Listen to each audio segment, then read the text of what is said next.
Notre Dame fans, welcome to a special Sunday edition. We don't get to spend Sundays with you all very often. Today we are. My name is Brian Driscoll. I'm the publisher of IrishBreakdown.com, and I'm joined by my main man, Vince Dario, our football analyst. And Vince, today we are going to talk some recruiting. We have some big news coming up, obviously. Notre Dame and Alabama and USC and Texas and Stanford are all waiting for the official word from Santa Ana modern day wide receiver CJ Williams. CJ is going to make a public commitment here. He just texted out a few minutes ago, or did text it out, tweeted out a few minutes ago that he will be going live at 4:15 to make his decision, 4:15 Eastern to make his decision, to make his announcement. So it's originally going to be 4 o'clock. It is now 4:15, but we are going to be here. We're going to be talking about that decision. We're going to preview it a little bit. Then we're going to carry his decision live, so you'll have that here. And then when it's done, we're going to talk about what that decision means for Notre Dame. And it's going to go one of two ways, right?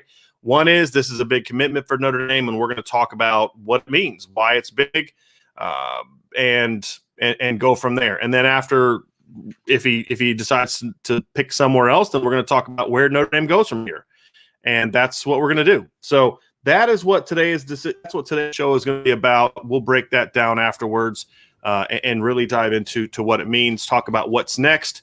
Again, what next is going to be determined by what he does. If he makes his decision to pick Notre Dame, we're going to talk about how Notre Dame can focus on this class, what it means for next year. If he picks somewhere else, then again, where does Notre Dame go from here? So that is what we're going to do, Vince. But this is a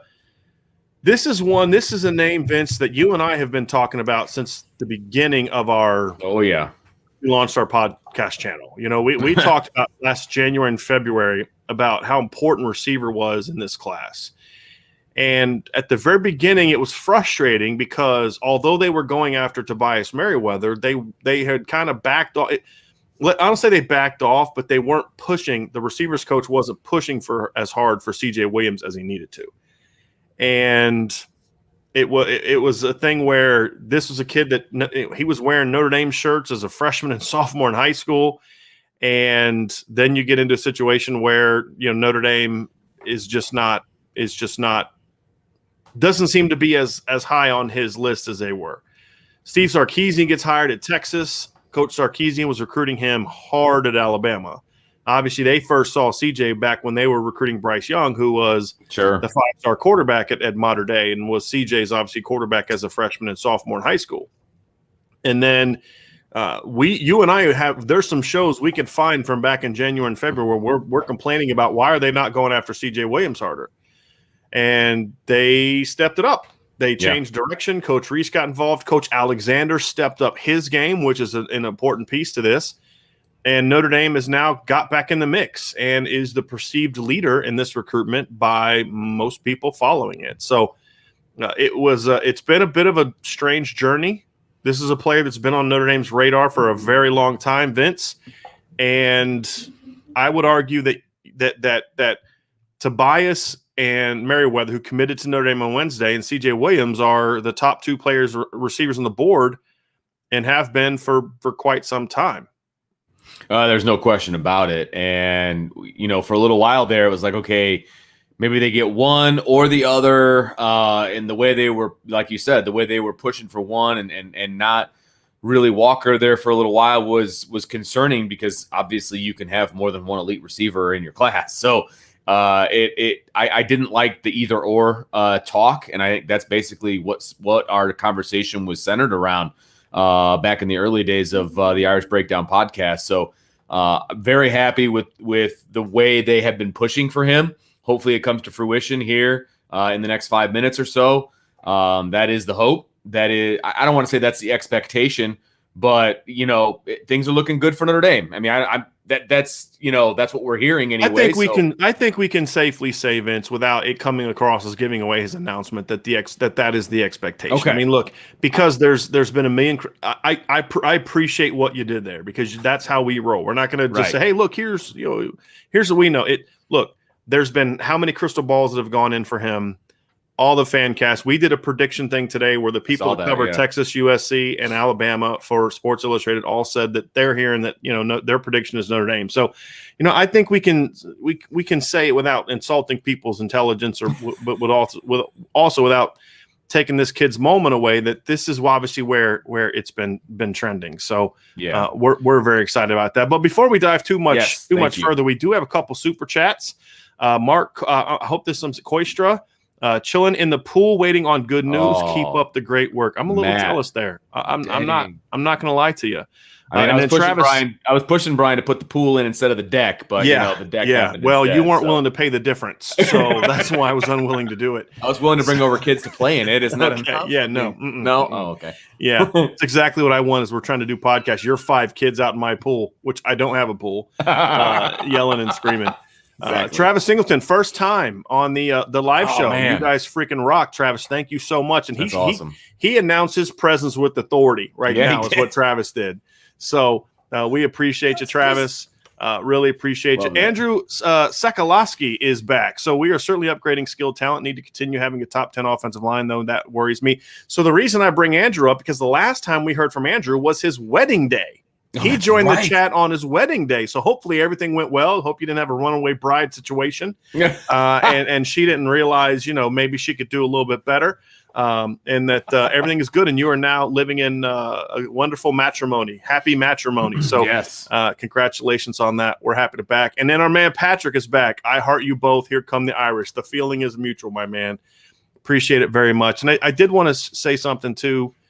Before we begin, Vince, because this is obviously for our people our age.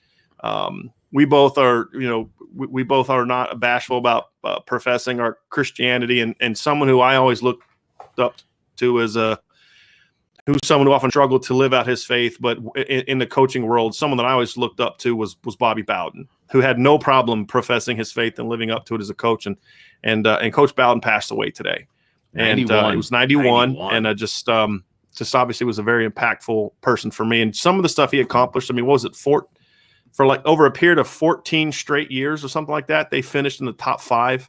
You talk about a level of dominant consistency, just really an impressive feat. And if we're honest, he took over a Florida State program that wasn't very good. It wasn't like Florida State wasn't Florida what he made it when he took it over. It wasn't like he was like Larry Coker. He stepped into a great situation. Florida State was really not much. And when he came, I believe he came from West Virginia, I believe. And it was interesting. He had, if you watch the movie We Are Marshall, that whole situation where they went and visited him when he was at West Virginia, and he opened up the thing and just kind of speaks to his character. But they had the decal on the back, and it was, and that was their biggest rival. That was, Yeah, so obviously that was sad news, but I did want to get that out before we started the show. But I do want to get back to some happy times here for Notre Dame today. Hopefully with CJ Williams getting ready to make his decision as soon as he goes live, we will get to that. So Vince, obviously this is an interesting one. If Notre Dame lands him, this would put them back up to number 2 in recruiting in Rivals in 247, which is great. Long way to go. And frankly, there's still some big fish out there for Notre Dame to snag as well. There are, which will help them in that battle. In my opinion, just for me and my grades, the 2 biggest fish that were still out there for Notre Dame on offense was Tobias Merriweather and CJ Williams. Absolutely. I like Zach Rice. You all know my stance. I don't think Zach Rice he's a good top 100 caliber player, but he's not, in my view, not the 5-star he's made out to be. These 2 were the big ones. Now we're going to see if this offensive staff, who has rightfully caught some flack this summer, but I think at times maybe the criticism a little too far, in my opinion, where it was like, okay, that's not doing enough, but it wasn't a bad class. You got already 4-star running back, 2 really good tight ends, pretty good 3-man offensive line class. You had a receiver that they like a lot more than we do, simply because the film just, doesn't blow me away. But now you can hopefully land a couple big-time receivers. You've got one already, and you got the number 1 receiver on my board, Vince. I'm not sure where Tobias Merriweather stood on your board, but he was number 1 overall on my board, and CJ was number 2. Yeah, they were especially up the there. guys that are on there. We got another super chat. Let's get going. Stephen Warnick, my Holy man, moly. that's Holy a big moly. one. It's a big one. Thank you, Steven. He saw Travis step into this with some authority, and he was like, "No, I can't have that. I can't have Travis being the big dog." So he's got to step it up. But Stephen, we appreciate you my gosh, very, yes. very much. Thank very, you. very much. And we're gonna, like I said, we're gonna rock and roll as soon as CJ gets going. Got another super chat down here. You all, Mark Freegan says, "Do you guys sleep?" Not a lot. Not for different reasons. Vince is because he has kids, right? Yeah. Mine is because I work all the time. But no, we do what we can. But hey, we're here for y'all, right? That's what we're here for. Mark, we appreciate the super chat. Absolutely huge. Thank you. Yeah. Somebody asked a question, Elroy Bubba, awesome. What do you mean by board? Like out of every uncommitted recruit? Yeah, so like basically as a coaching staff, you put together your board of players, right? So we're going to recruit these guys. These are the guys that we want. These are the guys that we think can come to, Notre Dame and putting ourselves in there, stuff. right? So just to clarify, not of all the recruits in the country, it's the guys that you are recruiting. Right. So like I was responsible for primarily responsible for the recruiting rankings for SI All-American at quarterback and receiver. So Tobias Merriweather's the number one receiver on my board, but he was not the number one receiver in the country. He was fourth as an outside receiver. I think fifth or sixth overall at receiver, which is very high. He was a top 50 recruit. We had him ranked higher than everybody else, but he wasn't. The other guys ahead of him were not on Notre Dame's board, and we're not on my board because I'm only evaluating the guys for Irish Breakdown that Notre Dame is recruiting. So like Travis Hunter is not a guy that Notre Dame was recruiting. The Shetron kid going to Oklahoma State, Luther Burden, who's going to Oklahoma. Those are guys that we had ranked higher than him, but they were not Notre Dame recruits. And so that's what that means. So that's a good question. And maybe some people don't understand that. So sometimes we assume that because I say it so much that I think that others, but for new people here, that's what that means. So, like for Notre Dame's board, it's the guys that they're recruiting. For our board, it's the guys that we believe Notre Dame is recruiting or sometimes should recruit, but that's more earlier in the process. We may get some guys there, but once the offers go out and we talk to sources and we realize, just kind of where things are, then that's good. And David Carpenter, my man, eating a salted caramel Built Bar and ready to watch the hopeful commitment go Irish. Wow. So that is big time. My mom says those are really good. I haven't had one yet of the salted caramel. We got our double chocolate the other day, which Angela took the box. I got that for my wife, and I was going to have some. She took the box and took them up to her office. So like I usually leave them in like the we have like a little cabinet that we put like things like snacks and things like that, but those were not going in the shareable cabinet, were they? Nope, they were not. Not happening. They were not. But my mom says that those are really good. And if you don't know, if you're just joining us, we actually have a partnership with Built Bar. So if you see in the description box below, if you go to Built Bar, you use the promo code Irish Breakdown, you get 10% off your entire order. And so hopefully David took advantage of that discount, but yeah, they're really good. Cherry Barcia is mine, and I'm kind of a creature of habit, but there's some others that I want to try. That's one of them. So then they had a Rocky Road one the other day. I don't know if that was like for a one-time thing only, or if that was for the full day, or what was going on, but we'll see what's going on. I'm checking CJ's Instagram page here. Still don't see anything live yet. So as soon as he does, we will let you all know. So, but I don't see him live just yet. So let me check here real fast. I'm on Instagram, Vince, just to follow things like this. I've never actually done anything with Instagram yet. Yeah. So I'm not. I'm going to sound like the old guy on the porch. I don't find it very user-friendly, to be honest with you. I'm not a big fan of Instagram, but that makes me sound old. I know this. It's all good. Yeah. We are old, though. That's the problem. I know. none of the cool young kids are, on Facebook or anything like that, Yeah. so. Yeah. Well, I remember when I was coaching and Facebook first got started, and it was like the college kids thing. And Yes. now it's the old people's thing. And I don't know what tech the kids are on now these days. But so Vince, let's talk a little bit about CJ Merriweather's game here while we're waiting, because who knows when this is gonna go. But let's talk a little bit about his game. So I thought one of the interesting things that I found about him as a player is, at least when it comes to how Notre Dame is recruiting him. Notre Dame is actually recruiting him as a slot player, which I found a little bit interesting. And, you look at it and you say, okay, how does that fit? Right. And then you look at him compared to Tobias Merriweather and Amorian Walker. And again, this conversation is going to be just working with, should Notre Dame land him? What would that mean for Notre Dame?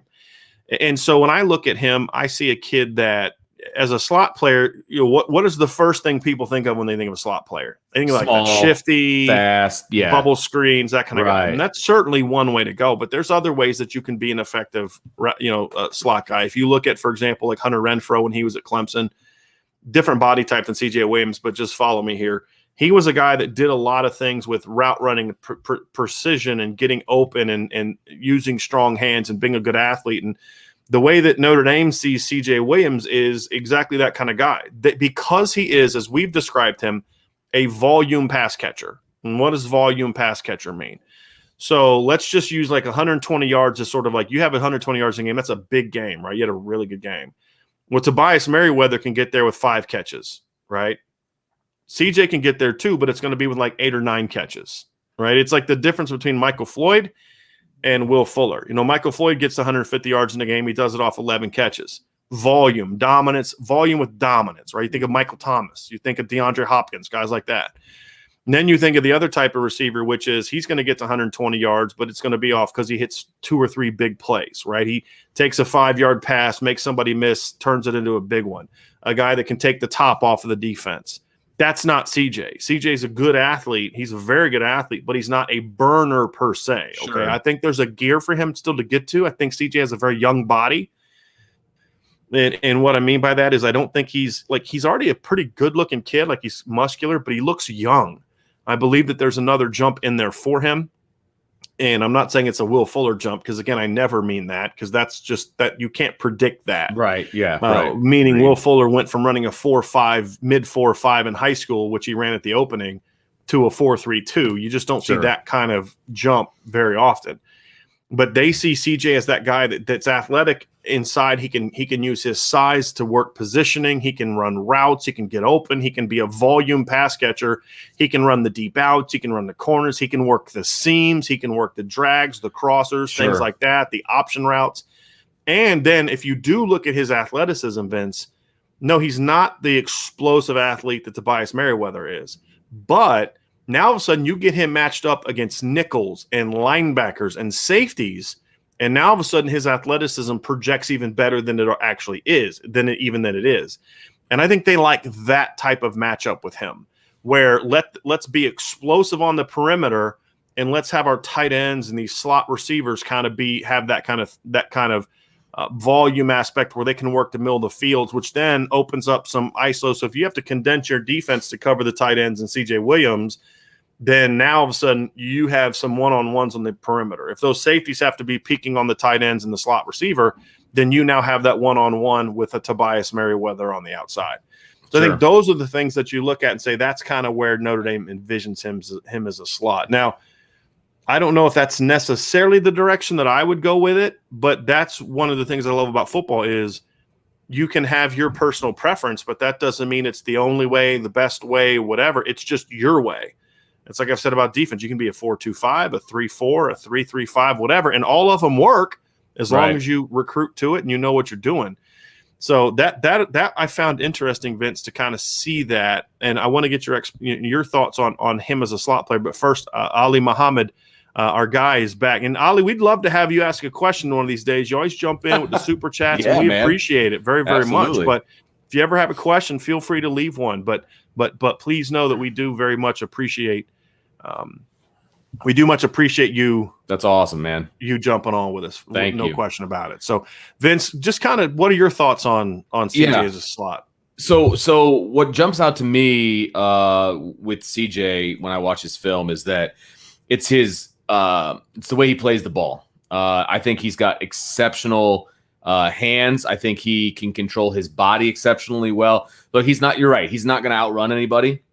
He's not even that great of a route runner at the moment because they didn't really ask him to be. I'm a little disagree with you a little bit on that one. I actually do grade him out as a pretty good route runner. I think especially if you watch his junior film, I think he's a pretty good route runner. I think the reason maybe he doesn't get the separation people think is because he's playing against the best talent in America. I mean, there's nobody that plays the talent the schedule that Notre Dame does. Sure. Somewhat disagree with you on that one, but I apologize. Fair. Please continue. No, and where I was coming from was I didn't think they asked him to be a great route runner. Mm-hmm. I think that when they had him play in the slot, he was working the seam a lot, which you're just running straight down the field. Right. You know what I mean? Like they saw, hey, we got a pretty darn good kid here. Let's use him, and they weren't asking him to do that, right? So now there were a couple of times where he turned, what looked like it was going to be a post into more of a post comeback, and he had his DB going in circles. You know what I mean? So that is a very advanced route for a high school kid, and that was very impressive. I just don't think they asked him to do a whole lot. So I think that's an area where he can obviously get better.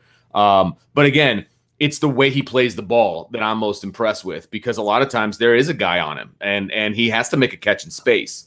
And that's where, as a slot receiver, I could see him being very, very effective because he's going to be going up against a safety who's going to be bigger than him, right? He could be going up against a linebacker in coverage in the middle of the field that could be bigger than him. He's going to have to go up and get some contested catches where he's not going to be physically bigger than the guy he's going up against. And the way he goes after and goes and gets the ball, there's a great still, obviously, in his highlights of him with a one-handed catch, and he's doing a great job with his off arm of shielding the defender while he goes up with his right hand and brings down that touchdown.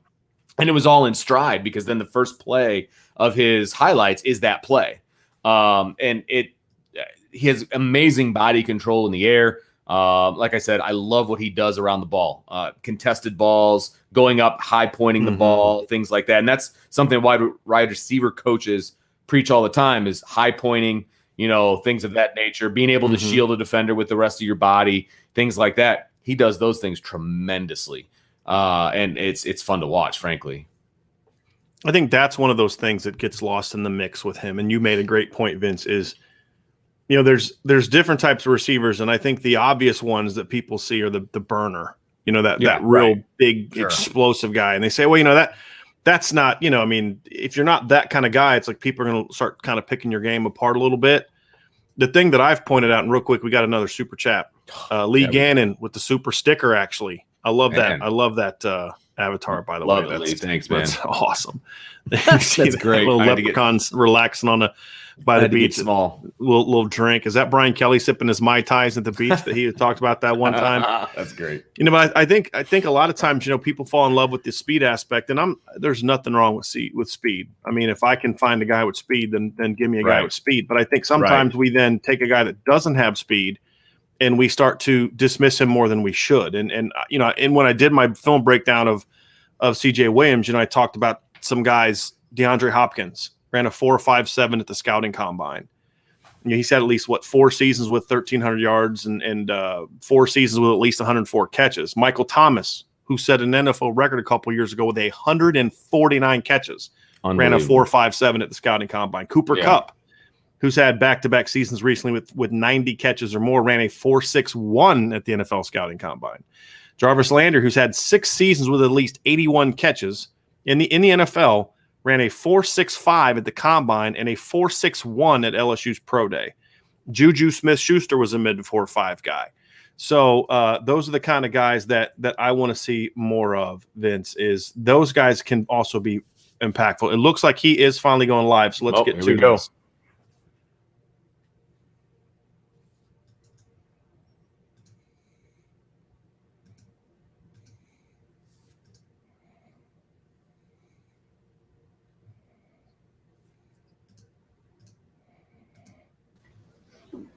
Okay.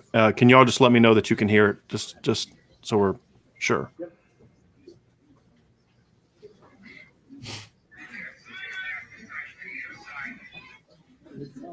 Can you guys hear noise from that, by the way? There's nobody talking, but just some background noise. I want to make sure everybody can hear it.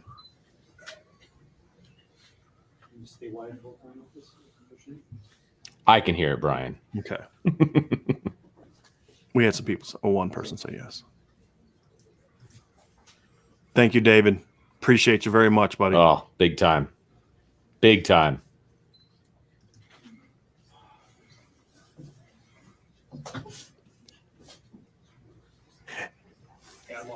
Vince. Let's go, Ashley. I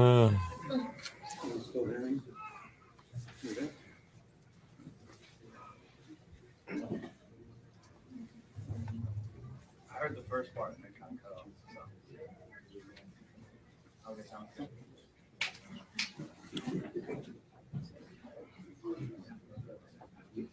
And I like that USC hat sitting so close to that Notre Dame hat. That's all I'm going to say. Actually, well, I'll share my opinion on that here in a minute. Jared, we'll get to this after his commitment. I don't want you to think that we're not going to answer you. We'll get to that after commitment. Thanks, Jared. Yeah, we'll throw that back up too.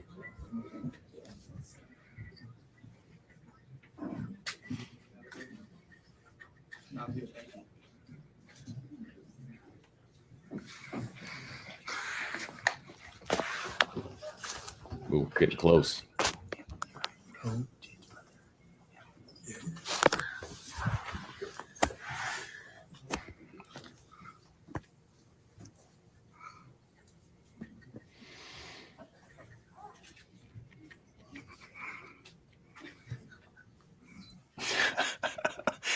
Get to the announcement. Let's go.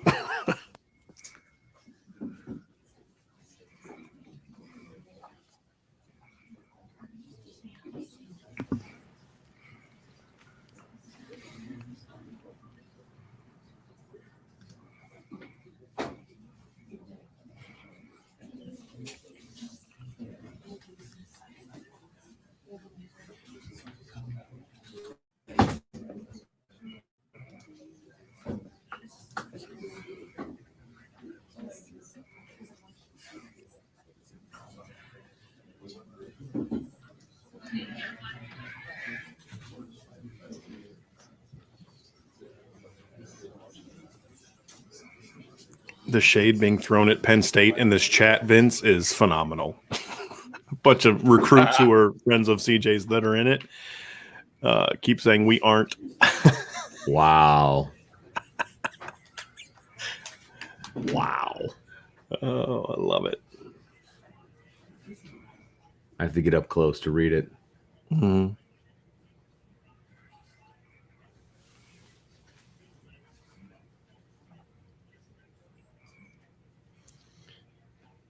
They're waiting on CBS Sports, I do believe. Always Yeah. the case. Yeah. Always the case. That's why this is so delayed.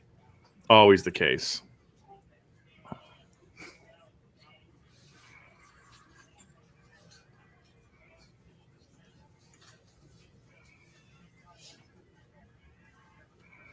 It's got Stanford in the middle, Notre Dame and Texas next to his sides, and then Alabama and USC on the outside.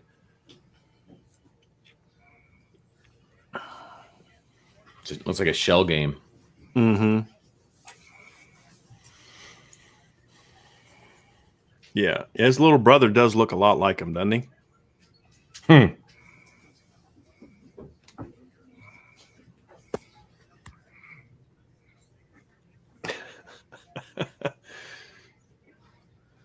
Yeah. Notre Dame trying to strike it big again with another West Coast lineman. So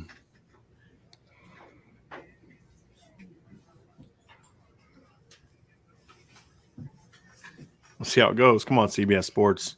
They always got to drag these things out, man. I know.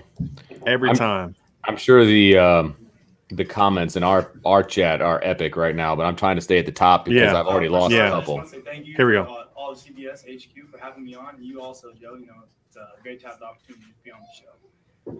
For me, recruiting's been a long process. You know, I say it's long, but at the same time, I look back and it feels like I just got my first offer just yesterday.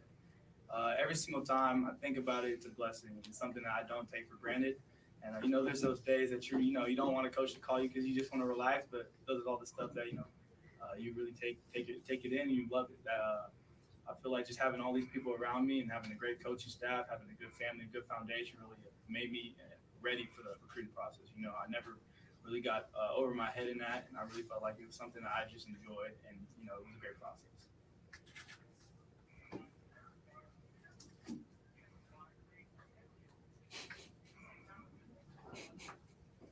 I'm feeling good. I'm feeling very, very happy. You guys can't see this, but I got a lot of people right behind the camera that care about me. I'm looking in their eyes, and like my dad said prior to you guys going live, it takes a village, man. Everybody in here was part of that village. Everybody in here did something that made me who I am, the young man I am today, and I'm really thankful for that. And I'm excited. One of these schools I'll be able to attend for the next 3 to 4 years, and it's going to be a good opportunity. I'm just looking forward to playing some high-level football at the next level.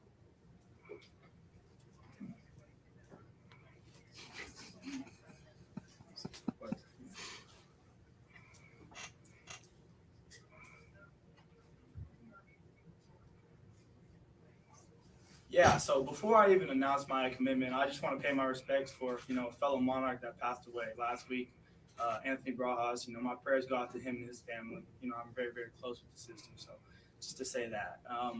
Also, after saying that, I also want to pay respect to everybody in here. I look in everybody's eyes, and everybody in here genuinely cares about me, and it's something that I don't take for granted, and I really realize, so thank you, everybody in here. I love every single one of you guys. All that being said, I will be taking my talents to the University of Notre Dame. There it is. Boom. CJ Williams commits to Notre Dame. And the crowd goes wild. Yep. And just like that, we hit 1,000 viewers. Yep. Great. Right on the button. It's good to have everybody in here. And it's a big day for Notre Dame, no doubt about it. I'll let him keep talking, and then we'll talk I say this about all it. the time, man. I really feel like the culture there is really what set them apart. Like every single one of these schools, very, very great academic schools, very, very good football program. But at the end of the day, only one school I can go to, right? I feel like the determining factor that kind of set Notre Dame apart was just the way that they kind of treat each other there, and the way that that they deviate from the rest. It's a faith-based school, and that really plays a role into my life, and I think that was something that was important in my recruitment. I wanted to be around like-minded people that made me a better person and compete with me every day. And every single day I was just looking back and I was like, these are guys that I want to invite to my wedding one day and all this stuff. So.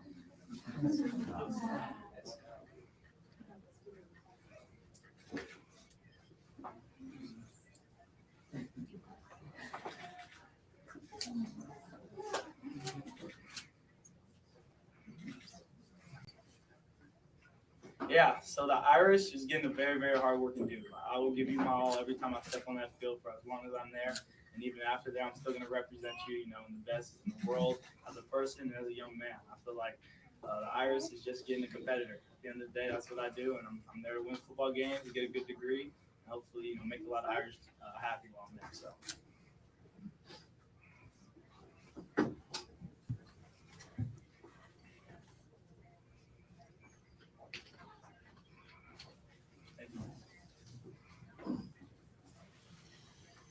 Thank you, Joe. I appreciate it.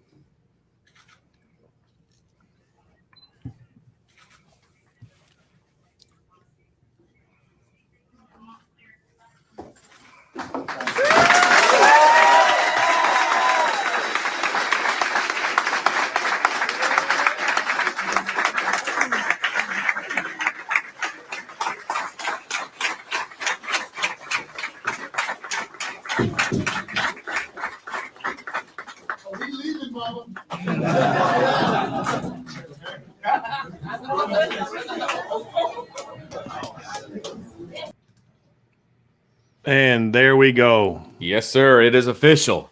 It is official. Notre Dame got 2 highly, highly ranked wide receivers, top 2 on their board in a week, which is crazy. And I know, Brian, you said if these guys commit earlier than later, then it was good news for Notre Dame. And I would say this is about as early as it gets because they're just starting their fall season and everything. They wanted to get it out of the way, and Notre Dame made the inroads that they needed to. And more so than that, they closed. And that is the biggest issue we've had with offensive recruiting for Notre Dame and recruiting in general over the past few years is just closing. And Notre Dame is closing right now. And they were closing on defense for a long time, I should say for the past month and a half, and now they're closing on offense, which is great. Offense is getting the headlines now, and I love to see that. So big get for Notre Dame. I'm fired up, man. I'm so happy that Coach Reese and Coach Alexander and Coach Kelly were able to communicate to these young men about what it's going to be like to be a receiver at the University of Notre Dame. And that's exciting to me. Yeah, look, we talked a lot about this, Vince. We talked about the fact that if he did make a decision sooner rather than later, this is what we thought the decision would be, because Notre Dame wasn't a great position with this for a long time. And honestly, I mean, as we kind of get into this, we have a super chat from Scott Fessler. We appreciate that very much. Scott, you guys are killing it. Gregory Gilbert, welcome to Notre Dame. CJ Dell needs some credit here for the last few weeks. 100%. Also, we'll get into that here in a little bit. Yep. We have a couple more super chats here that we want to get to. We appreciate all the support from all of y'all today. You guys are awesome. This is, this was a big one for Notre Dame, Vince. And actually, the chat from there was one for 20 in there. Yeah, which is an orange one. That one is gone. The one from Jacob Vineyard, I think I don't have it now. It's gone for me. So if you can find that one, Vince, I can find it, but I may lose. I may lose some of the top ones. But we'll get to that. But this is a big one for Notre Dame. And look, Notre Dame was we've said this for a while. Notre Dame was the leader for Tobias Merriweather for a long time. And CJ Williams, as soon as they started making a push again, and once Coach Alexander and especially Coach Reese started making a push again. So Jacob Vineyard, there's been so many comments that we're already booted for your super chat. So you don't have to leave another super chat, but if you could just put your question back up, we want to get to that. Yeah, we absolutely want to get to it. So please do that. But once they started making a they got re-energized on CJ, Notre Dame quickly jumped to the top of his list.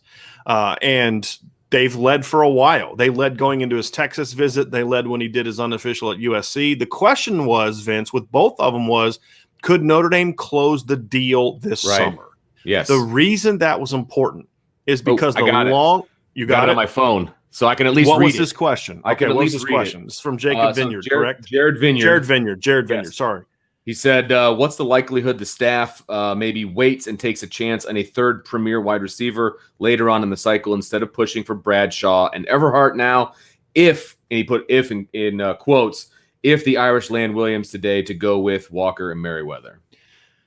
I could see that. If they wanted to do that, I'd have no problem with that. Look, 3 was the number, right? As we kind of dive into why this commitment matters, okay?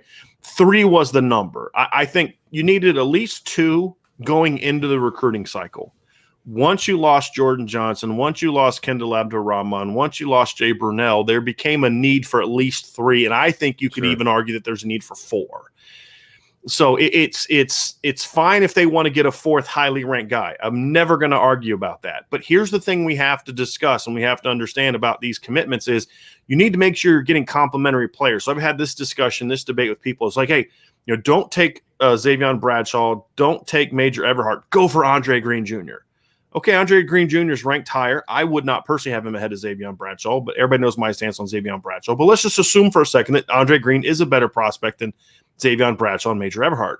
The problem is what does Andre Green do that you don't already have in the class in Tobias Merriweather and CJ Williams and Amorian Walker and in last year's class when you look at Jaden Thomas and Deion Colsey.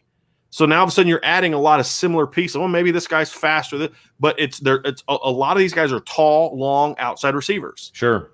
Right. Well, CJ brings a little something different to the table, which is why I've always wanted that Tobias CJ 1-2 punch, because they're not cookie cutters. But you start adding some of these guys to the mix, like an Andre Green, some of these other players. It's like, well, how's he any different than Deion Colsey? Or what does he do that Tobias Merriweather doesn't already do, but in a faster package? Or that CJ doesn't already do, right? He doesn't really bring anything. It's about building the right group of receivers, which means you have to have a complementary skill set. And right now, Notre Dame has a bit of a complementary skill set because you have Tobias and Amorian are very similar players. Tobias is more all around better than Amorian, in my opinion. If Amorian is fast as people say, and the rumblings are he ran a 4.41 at Bama's camp this summer, which is why Bama offered him, and his slow times in the past were about injuries and those kind of things. Let's just grant that. Okay, let's assume that is true. He doesn't really do anything skill-wise that you don't already have in Tobias Merriweather. Right. CJ is important because he does bring a bit of a different body type and skill set to the table.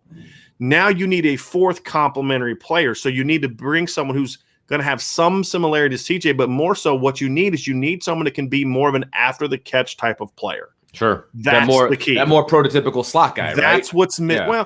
Or depending on your offense. Think of. Right, I get what you're saying. Right. Yeah. You're saying prototype, and what I'm saying is Yeah. I agree with that, but I'm going to take it over here and say it's that after the catch player, whether it's an X, a Z, or a W. I don't care where he plays, but let's just kind of see where that guy would fit. But it's the skill set to me that matters most. Sure. It's that after the catch type of player. That's the skill set. So you may say, hey, look, higher ranked receiver, but I don't care about higher ranked receiver, number one. I care about, who Notre Dame values, but I care about the skill set. And when you look at Major Everhart, who is a slot running back in high school, he can do the jet sweeps, he can do the reverses, he can do the bubble screens, the look screens. Who of the current three receivers, or if you added Andre Green Jr., would be that guy? That guy's not there. Right. Who would be the guy you want to run on reverse or a jet sweep or that kind of – you don't necessarily want a long strider doing that in college. You can get away with it in high school, and he's really good at it in high school, but it doesn't translate as well. So those are the things that we're referring to as that complementary skill set, right? And so that's why I think there is a need for like a Major Everhart or a Xavier Bradshaw, because they're the kind of guy that you just get it out there, throw it to him behind the line, and then let him go do something with it. Get him a jet, get him a reverse. It's a Braden Lindsey type. It's like, okay, there's the Braden Lindsey type of player. Then there's the T. Higgins, Justin Ross type of player, right? So the Braden Lindsey type of player is more of the Xavier Bradshaw. I kind of like Lawrence Keys and Braden Lindsey. If you put them into one package, that's sort of what I see as a Major Everhart, Xavier Bradshaw. But then if you look at, the Tobias Merriweather, he's more of that Justin Ross, T. Higgins type of player. You want that complementary skill set. And then Amorian Walker fits into that category as well, that T. Higgins, Justin Ross type of long vertical player. Right. So those are the things I look at and say it's about the skill set. And that's why CJ was such an important piece to this. And why adding him gives Notre Dame that player that you could say, hey, this is the kind of guy that you can go build a receiving corps around. Sure. Because he does bring that complementary skill set. And it's the big 6'4" vertical player like Tobias and Amorian, and then there's the volume pass catcher in CJ. Now it's about adding that guy that you can say you can throw a bubble screen to, a look screen to, a jet sweep reverse to, a slant, a cross, and all of a sudden that guy makes one person miss and he's gone. Or he can make 3 or 4 people miss and he's gone. Those are what those other two guys do. But even if you don't add a fourth receiver to the class, just focus on the 3 you have now. This is exactly what Notre Dame needed. It is this kind of high impact talent, just because they could lose a lot of receivers after this year. Sure. Right. And there's a need for some younger guys with the proper development to come into play. And these are kids, Tobias Merriweather and now CJ Williams, that can play right now. And they're physically ready to play right now, especially CJ. That's the big thing. Yeah. CJ's physically going to be ready to play. Number one, he's strong. He's 195. He's going to be 200 pounds plus by the time he arrives. He's physical. And the competition he plays against, here's where competition matters to me. It doesn't matter to me as far as evaluation of talent. Where it matters to me, Vince, is when you play against the schedule of modern day plays, the jump of competition that you have to be prepared to beat is going to be much greater. When you're playing Jaden Mickeys of the world every Friday night in high school, it's going to be a lot easier for you to quickly transition into college because you've played against those guys before. Right. And to me, that's going to be kind of the key for me and why this is, again, another big deal. And can we talk about this? I believe, I could be wrong on this, so somebody in the chat correct me if I'm wrong. I believe the last time Notre Dame got a kid from modern day was like Brad Williams or Mike McNair. back in the day. Really? I don't think they've got a kid from Mater Dei since then, because Derek Landry's from De La Salle, Foskey's from De La Salle. Somebody correct me if I'm wrong. It is so huge for Notre Dame to kind of get their foot back in the door of Mater Dei. And hopefully this can kind of open that door up and let some other guys get in, because it's the number one Catholic school in the country football wise. Yeah. And that's huge. And then can we say the final piece of this? Notre Dame went to the West Coast and beat USC for the top two of the top 3 receivers on the West Coast. Boom. That is huge. Boom. That is well. Like huge. I said, I didn't like Notre Dame's hat being that close to USC's hat, Right. but see, I do like it when you know what the decision's going to be. right. You like See, it. I would have wanted him to like pick it up and just kind of give it a little off to the side. You know what I mean? We did have another super chat there, Brian. I don't know if you want to grab that towards the bottom. I don't see that one. Which one's that one? It was Jim K. There we go. Jim K. Yep. Thank you for the super chat, Jim. 2 outstanding wide receiver classes back to back. Kudos to the coaches. Now get these kids on the field. That's going to be key, Jim, because absolutely. I would argue they've had 3 straight outstanding receiver classes, because in 2020 they had Jordan Johnson, Xavier Watts, and Jay Brunell. Just the problem is there's only one of those guys left. Right. So I think that getting them on the field thing to make sure that they're here and they're being developed and that these guys stay. But assuming all of them are going to stay, and I think that they will, this is a very strong back-to-back. Yeah. It's as good as it. We haven't seen a back-to-back class like this since 2015 and 2016 when they added Equanimity St. Brown, and somebody said he was from Mater Dei. He was not. He's from Servite. His brother. Right. Amon Ra went to Mater Dei. EQ went to Servite. And his other brother, the middle one, Osiris, I also believe also played at Servite. Amon Ra is the one that went to Mater Dei, but EQ definitely went to Servite. But you had EQ, you had Jalen Guyton, CJ Saunders, Miles Boykin in one class. Then the next year you got Chase Claypool, Javon McKinley, and Kevin Stefferson. This is that kind of back-to-back class, in my opinion. I would grade Tobias Merriweather higher than all those outside receivers coming out of high school. I just would.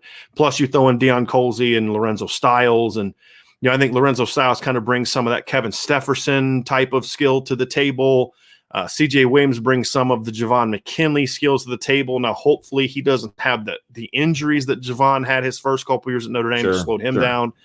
But it's a very similar skill set, but I believe this class has as much diversity as that class had, because that class had some the big boys like EQ and Chase and Miles Boykin, but then you had Jalen Guyton, who, again, we don't think about him because he got kicked out his first year first year, right? He goes to North Texas. He's playing in the NFL right now. He started for the Chargers last year, right? You had Kevin Stefferson, if he doesn't get in trouble, would have been a tremendous player at Notre Dame. He made an impact when he was on the field. Oh, man, did he? No question. And of course, C.J. Sanders never panned out as a receiver, but he was a heck of a return man. Yeah. But he had like 4 returns for touchdowns, right, in his career at Notre Dame. So, and had another one against Michigan State, if you remember, in 2016, called back. Yeah, he made his mark. Because of a hold on Jalen Elliott. So, yeah, he didn't make his mark as a receiver, but he certainly made his mark on the program. There's no question about that. So, I mean, that's the kind of thing that this is what Bama does, right? This is what Bama does. This is what Ohio State does. This is what Clemson does. They load up on players like this every single year. And so for the staff to go out and get this done, and look, Tommy Rees deserves a lot of credit because he's doing what a coordinator should do, which is being very involved in this. But look, we hammered Coach Alexander, rightfully so. And I'll say 2 things about this. One, recruitment you never heard me hammer him for was Tobias Merriweather's, because he did stay on that one. Because he was all in, yeah. I did criticize him for not being as hard on CJ as he should have been all along. But, hey, you know what? At the end of the day, he got back on. He made it a priority, and then look where we're at, right? So it's not so much – I think there's some things he needs to learn from this to say, look, if you stay on these kids from the beginning, look what you can put together. Right? Sure. I also think this is big for Notre Dame because one of the concerns – that I had. So real quick, somebody asked about Clarence Lewis. Clarence Lewis went to Mater Dei, but it was the Mater Dei in New Jersey. We're talking about the one in California. There you go. So, but he's technically right. Daniel is technically right. Clarence Lewis did go to Mater Dei. Long coast. Right. But the reality is the last 2 recruiting classes at receiver were built by Chip Long. Chip Long drove rode the bus, right? Drove the bus for Deion Colsey's initial commitment. He drove the bus on Jordan Johnson, Xavier Watts, and Lorenzo Styles, right? So then the question is, okay, well, can Tommy Rees be a similarly effective recruiting coach as an offensive coordinator? Could Dell get those guys if he had to be the one that drove the bus? Well, the last week has told us that this staff, if they do what they're supposed to do, can land big-time players. Yeah. And that's exactly what they've done. So if we're going to criticize them when they're not doing what they need to do, then we absolutely need to praise them when they do, when they step it up and make the things happen that they need to make happen. And this is a big, big week for Tommy Rees and Dell Alexander. Big week, because not only did you get two great football players, Vince, but this is a perception move. And here's what I'm going to do. If you're Tommy Rees, you don't think you're going to want to have a conversation with Dante Moore about the two receivers you just added to this class? Right. Yeah, absolutely. That's my next phone call. Be like, hey, right. Did you see what just went down in the past couple of days? Mm-hmm. Those are your guys right there that you're going to be throwing to.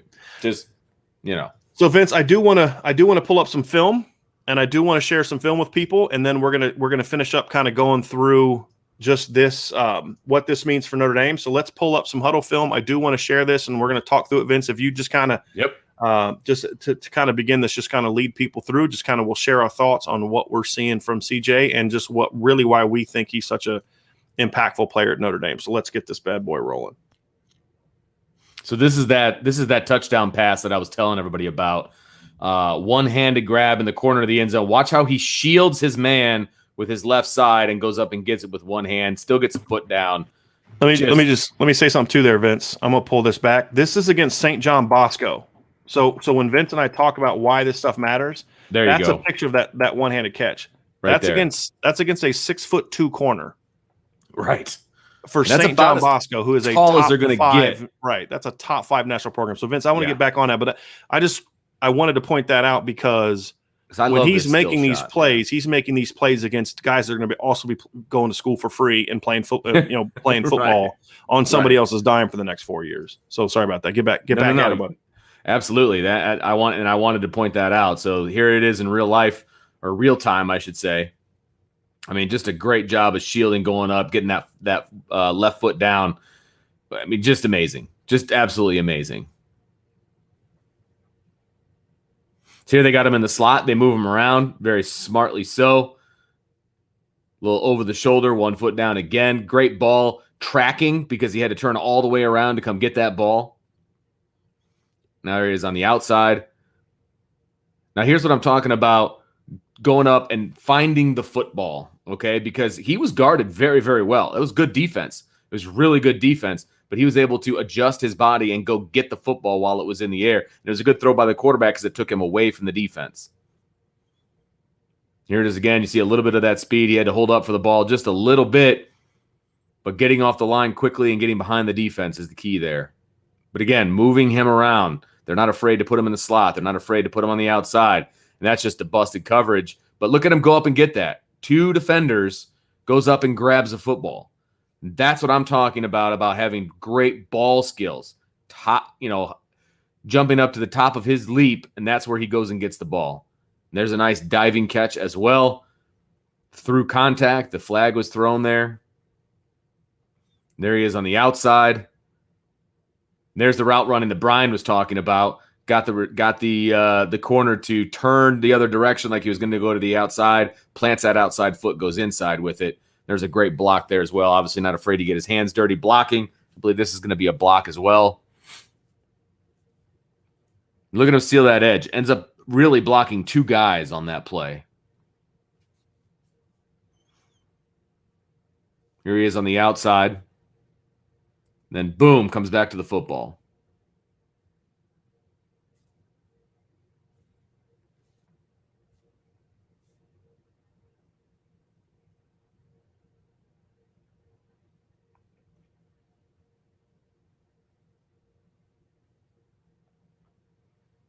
It's actually a really good throw by the quarterback, putting it right where it needed to be, but a great route as well. There he is taking a screen. Look at him avoiding contact, then getting upfield. Again, obviously only so much you can do. Ran out of field there a little bit.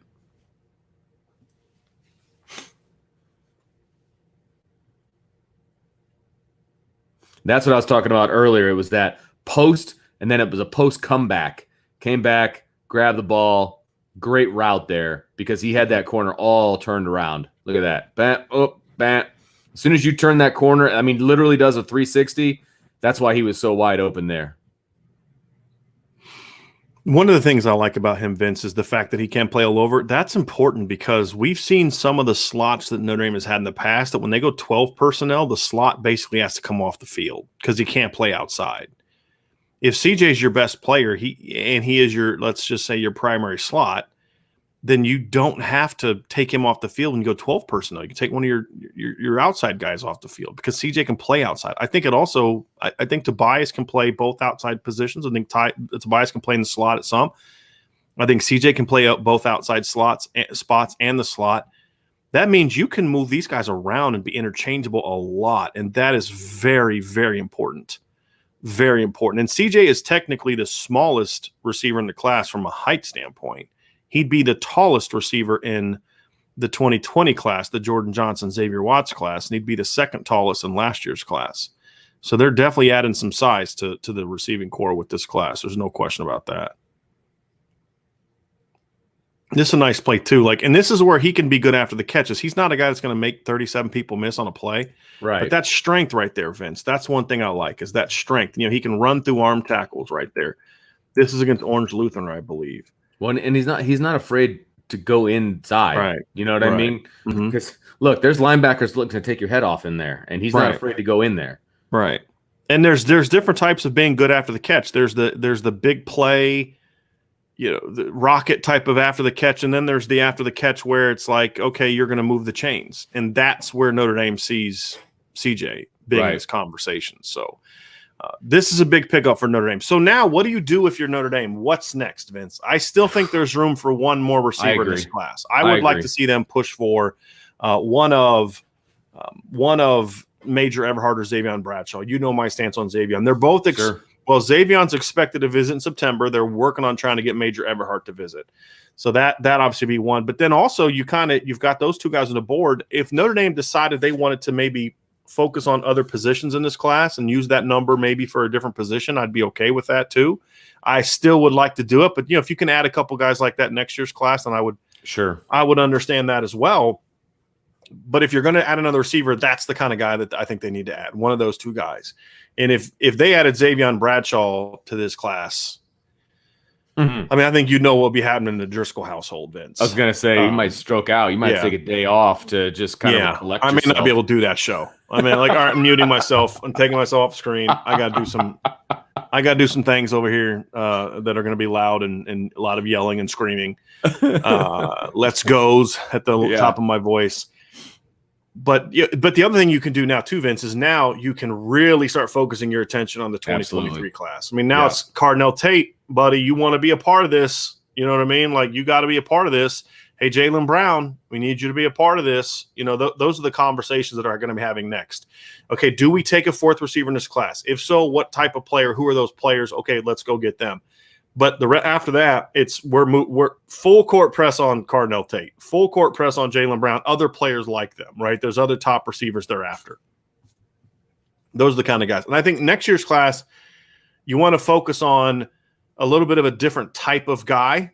Cardinal Tate is a little bit of a different type of guy where maybe Tobias is like a W that can also play X. Cardinal is, to me, an X that can also play W. So there is a little bit of complementary nature to that. He's not really like CJ, but he can play the slot. So he's a guy. Jaylen Brown is sort of that after the catch dynamic route runner, Kevin Stefferson type that I really think this class needs more of, or this depth chart needs more of. So that's the focus now in receiver recruiting, Vince, is what's next is next year's class. And again, this is going to be huge when it comes to calling up Dante Moore and being like, yes. Do you see what we've landed at tight end the last few years? Do you see what we're adding at receiver the last few years? Notre Dame right now. So let's talk about CJ's recruiting profile real quick, Vince. We actually have another super chat. So let me go down there and grab that real quick. Now, this is from Stoic Behavior. He says his super chat, I believe Michael McNair, 1998, I do believe is the last recruit Notre Dame got from Matt Modern Day. And then I think it was like a year or two before that is when they got Brad Williams, if you remember him, Vince, who was an O-line, D-lineman, ended up playing defensive line at Notre Dame. I still feel he should have played offensive line. But how does Notre Dame go over 20 years and not get another Right. kid from modern day? Well over, Yeah. So this is a huge one for Notre Dame. So thank you for that stoic behavior. I appreciate that very, very much. Let's talk recruiting profile. CJ Williams is ranked as the number 29 overall player in the country by Rivals.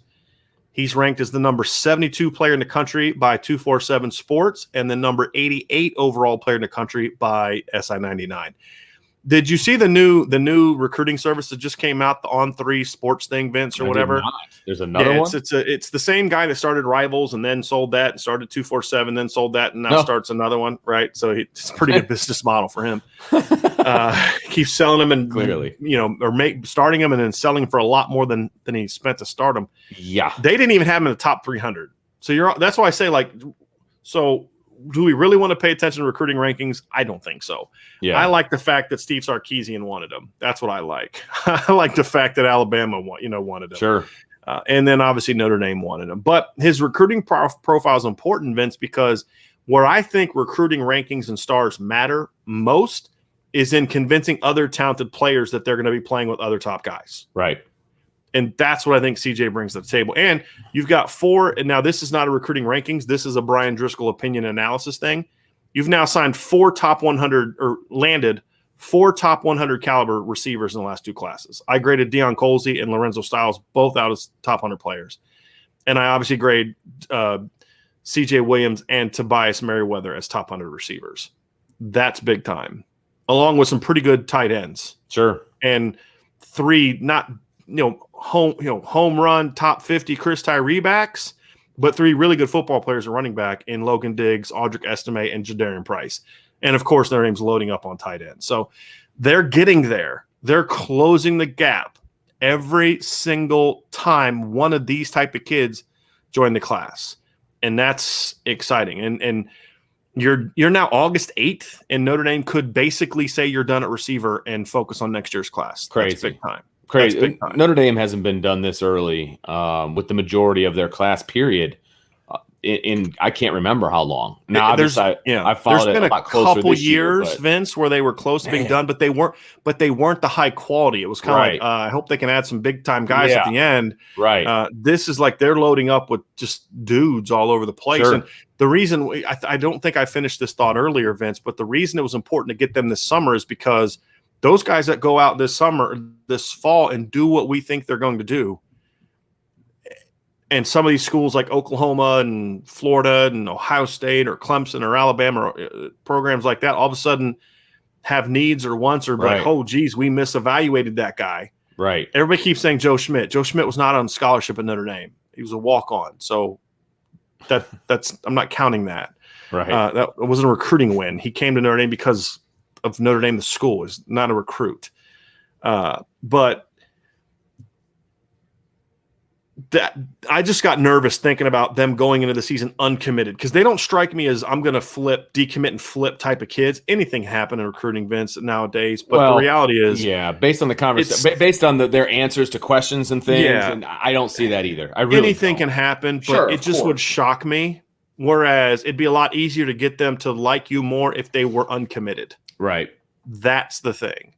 So this was big, because again, it's one thing to be the leader, but can you be the leader, but can you close? Can you make a convincing enough argument to get them to change their plans? Right. Because both of these guys had said publicly that they wanted to wait and commit down the road. Notre Dame was not only able to land them, but they were to convince them to join the class now. That tells me that deep down they really were always leaned towards Notre Dame, because then it becomes the reason to commit now is, hey, let's go convince these other guys to join with us. Right. That's why it's important for you to be in the class, so we can then go convince Xavier Nwankpa to be in the class, to get Anthony Lucas to join the class, to get Hero Canoe to join the class, right? Heck, I'm sliding them Dante Moore's number if they don't already have it. Right, you know exactly. what I mean? Like Carnell Tate. I mean, I want you throwing me the ball. Right. Yeah. Yep. So that's what also makes this a real big one, Vince, is the fact that you're doing that. We got another super chat. Unbelievable. Martin is fired up. This is huge and so excited. I'm in my 17th year as a Notre Dame usher with the recruits and would love to swap an usher hat for an IB hat. We don't have to swap it, buddy. Just let me know. We'll get that done. That's done. Come visit in section 32 to say hello to the recruits and their guests. Go, God bless, and go Irish.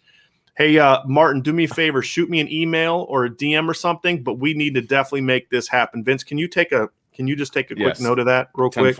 Because we definitely get him an IB hat. There's no question about it. So PR in the recruit section. That's right.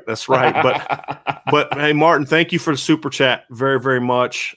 This is certainly a big day for Notre Dame. There's no question about it. So, and look, what was the mantra for like the last 2 months? Man, the offensive staff needs to pick it up. Man, the defensive staff is embarrassing them. Like somebody actually put "Way to go, Freeman" in this chat.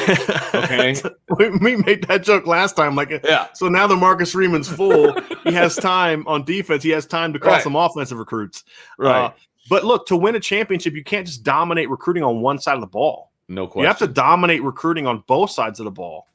And yes, there are still holes that need to be filled. They need another offensive lineman. I think they need to up the quality of the offensive linemen that they recruit next year. You could say, hey, look, let's go get a higher ranked back. I don't care about that. You do enough recruiting at the other spots, you can win championships with guys like Logan Diggs and Audric Estime and Jadarian Price and those kind of guys. If you're doing what you need to do with those other positions, let's not forget the starting running back on the 2018 national champs. Trevor Etienne was not a top 200 recruit. Clyde Edwards-Helaire, starting running back and a first-round draft, both first-round draft picks, by the way, on the 2019 national champs, was a 3-star recruit who was 5'7" and ran a 4'6" something at the NFL scouting combine, right? So you're adding impact players on offense now, and now you've done it a receiver 2 years in a row. That's how you close the gap, guys. Gals. That's how you do it. And it's if you can get Tommy Rees, look, anyone that watched Tommy Rees play, the one thing you can never question is he was a competitive dude. You don't think that inside of him, he didn't look at what they were doing on defense and being like, okay, fellas, let's step it up. Let's get this thing going. That's big. That's big. And now the offense is saying, okay, we see you. Yeah, exactly. Hey, y'all haven't got to commit in a couple weeks. You know what I mean? But that's what great. I mean, and it's good fun. It's like good. It's meant to be like in a good nature, but like that competitiveness is like, hey, we can't let them do all this. We got to step it up. We got to carry our weight. If we want to win a championship, we got to carry our weight. Well, how do you do that? You go get Tobias Merriweather and CJ Williams in the same week like that. Yeah. Awesome. Yeah, I mean, it's like, awesome. Again, Vince, it's been my number 1 and 2 receiver on the board for months. Yeah. Right? I mean, that's big time. Mm-hmm. That's big time. And from a premier program, and I got to stress enough, USC was on the board for both of them. It wasn't that long ago that Notre Dame wouldn't have got either one of these guys, much less both, from USC. And so this is one of those things where you have to take advantage of your rival being down. And you have to load up on kids like this. Well, modern day was like a feeder school to USC. Oh, yes. I mean, plain and simple. Now, you heard CJ Williams talk. You see how thoughtful he is. I think he's the kind of kid that Notre Dame always would have had a shot with. Yes. But it would have been harder. Same with Tobias Merriweather. You listen to Tobias Merriweather talk, you're like, that's a really sharp kid that thinks more than just about football, right? He understands that there's more to it. But again, USC is a very good school. Notre Dame fans may not want to admit that, but it's a very good school. That's partly what worked with some of those kids. Yeah, it is a very good school. So you have to take advantage of when they're down to load up and steal them because, number one, that's going to help keep them down. And number two, it means you're going to load up to where maybe in a couple of years you can't get the next Tobias Merriweather from California because USC is back. But because you're doing so well with those guys, you can go get that guy from the Southeast or the Midwest or Texas or wherever else. And that's why these are big. So this is a big one, Vince. Big day for Notre Dame. Let's dive into some questions and comments. Look, we lost a bunch of them because we've been on here for over an hour. The decision was supposed to be at 4, then 4:15, then it ended up being like almost 4:40. So there was a lot of comments and questions that we lost. We're excited about it. We know a lot of you are. We're going to try to get to some questions that you guys may have. Guys and gals may have before we get out of here. I was going to say it's a lot of comments as opposed to questions, which is totally cool. Yeah, let's put. I mean, normally we don't put those up, but I mean, people are fired up, man. Let's do it. People are real fired up. Matt Romero says Xavier said we aren't at Penn State. Xavier Nwankpa, yeah. Is it It was a Okay. couple other guys that did that too, because there were some Penn State fans jumping in there, like, we are, and which is like so dumb. It's like Ohio people, they're like OH, and you're like, okay, you can spell a state that has 4 letters. Okay, sure, yeah, yeah, exactly. So yeah, that was hilarious. And this is a comment from Roy Boy. I don't recognize that name, and so if you're new to the channel, we appreciate you. Said this channel has great content, so I appreciate that awesome. very much, very much. Here's a question while Vince is still looking for some more. Why was the USC hat next to Notre Dame's? I doubt that there was some like grand conspiracy on where he put the hats. I don't even know if he's the one that put the hats there, but I kind of like that it was by there. In my head, I've convinced myself that he wanted to put the USC and Notre Dame hat together because it's the two rivals. And then when he reaches that in the direction, some USC fans might kind of get like a little excited and like, oh, is he actually going to pick the USC hat? And then he grabs the green one and puts it on. So I kind of liked it like that. But yeah, usually the kids don't put the school they're going to pick like right in front of them because then it becomes a little bit obvious. Like when he did his top 5 last week, Vince, he put Notre Dame last. Yeah. Because right. That's and sometimes kids have to do that because there will people that will say, people look. It's kind of funny, but people look at those things. They'll try to read anything into anything a kid does. Like a kid could put I've seen kids put like rap lyrics on, and people don't know their rap lyrics, and they think it's like some hidden meaning about where they're going to go to school or something like that. It's just like, just don't. But so you kind of have to play these games a little bit when you're these guys. Joshua Wilson says, sounds like an ND kid, when he was answering questions and things. And I completely agree with you. That was very much it's sounding like an ND kid, not to be, too cliche or anything, but right. Courteous, polite. Yeah, exactly. Sees the bigger picture. It's not just about football, but football is important. But as Marcus Freeman has said, an ND kid also has to not only be those things, but he has to be a heck of a football player. And that's the final piece of this puzzle is not only is he smart and polite and respectful and all that, but this kid can ball. Well, and his top 2 didn't pretty much come down to Notre Dame and Stanford. Isn't that what you had told me? In USC, yeah. In USC, okay. Yeah, but it was really, honestly, it was Notre Dame. Yeah. I think Texas was probably the only school that could have beat Notre Dame, to be honest with you. Okay. That's the only school I think could have beat them. What I said about those was that was Tobias. Tobias Merriweather only took 2 visits. To Notre Dame that's where I'm getting confused. See, too many commitments in 1 week, Brian, and this is my 8th show in a row, so I'm getting a little woozy here.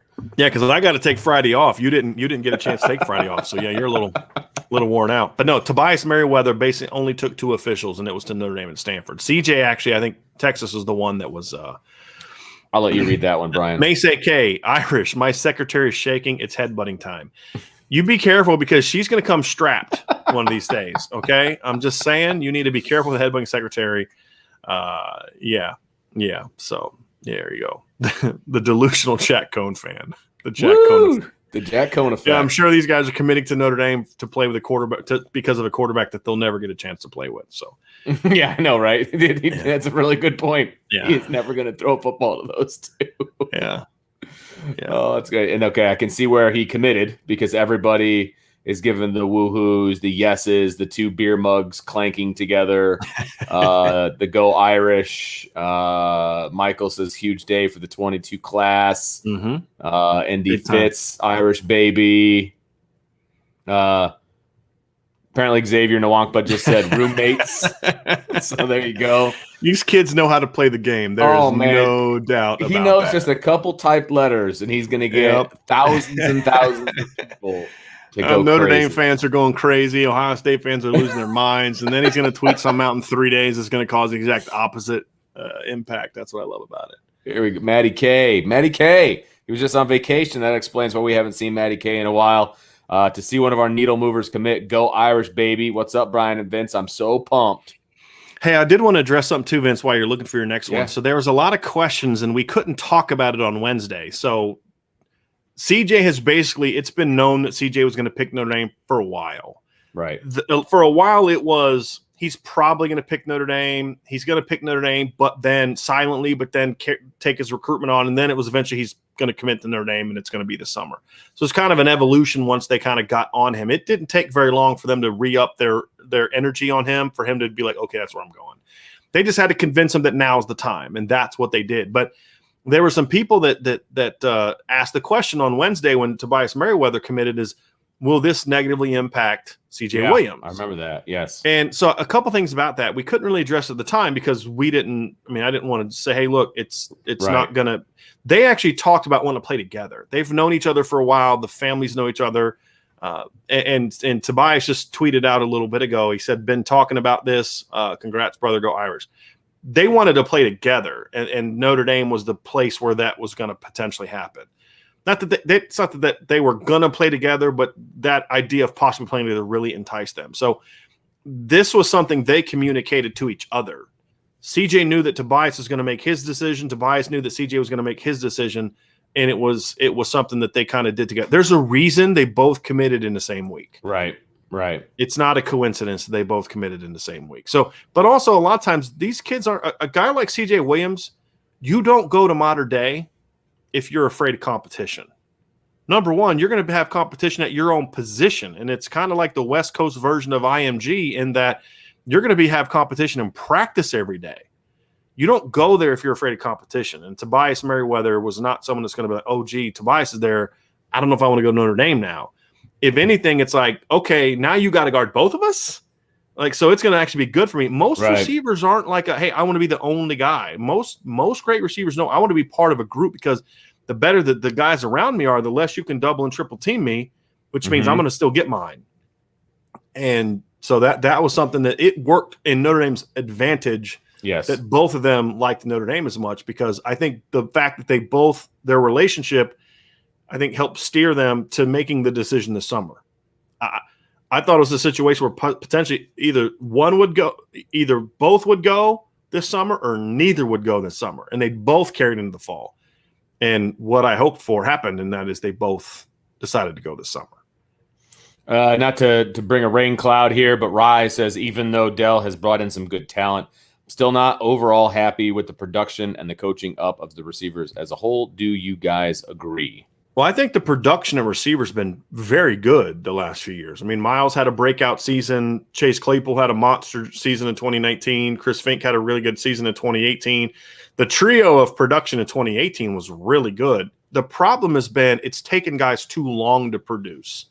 Javon McKinley broke out last year. It's by the time you're a senior, you're going to produce. I think that's the problem more so than the production.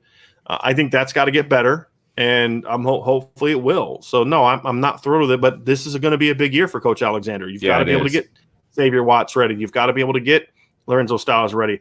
I mean, I fully expect Kevin Austin and all, Lawrence Keys and all those guys to produce, because we've seen that before. By the time you get to your fourth year in college, Dell's got you ready to go. Yeah. It just can't take 4 years. So can you get Xavier Watts ready to go? Can you get Lorenzo Styles and Deion Colsey, Jane Thomas ready to go? That's going to be the question. But that's a discussion for another day. Right now, let's kind of see how the 2021 season goes, and then we can kind of discuss that a little bit.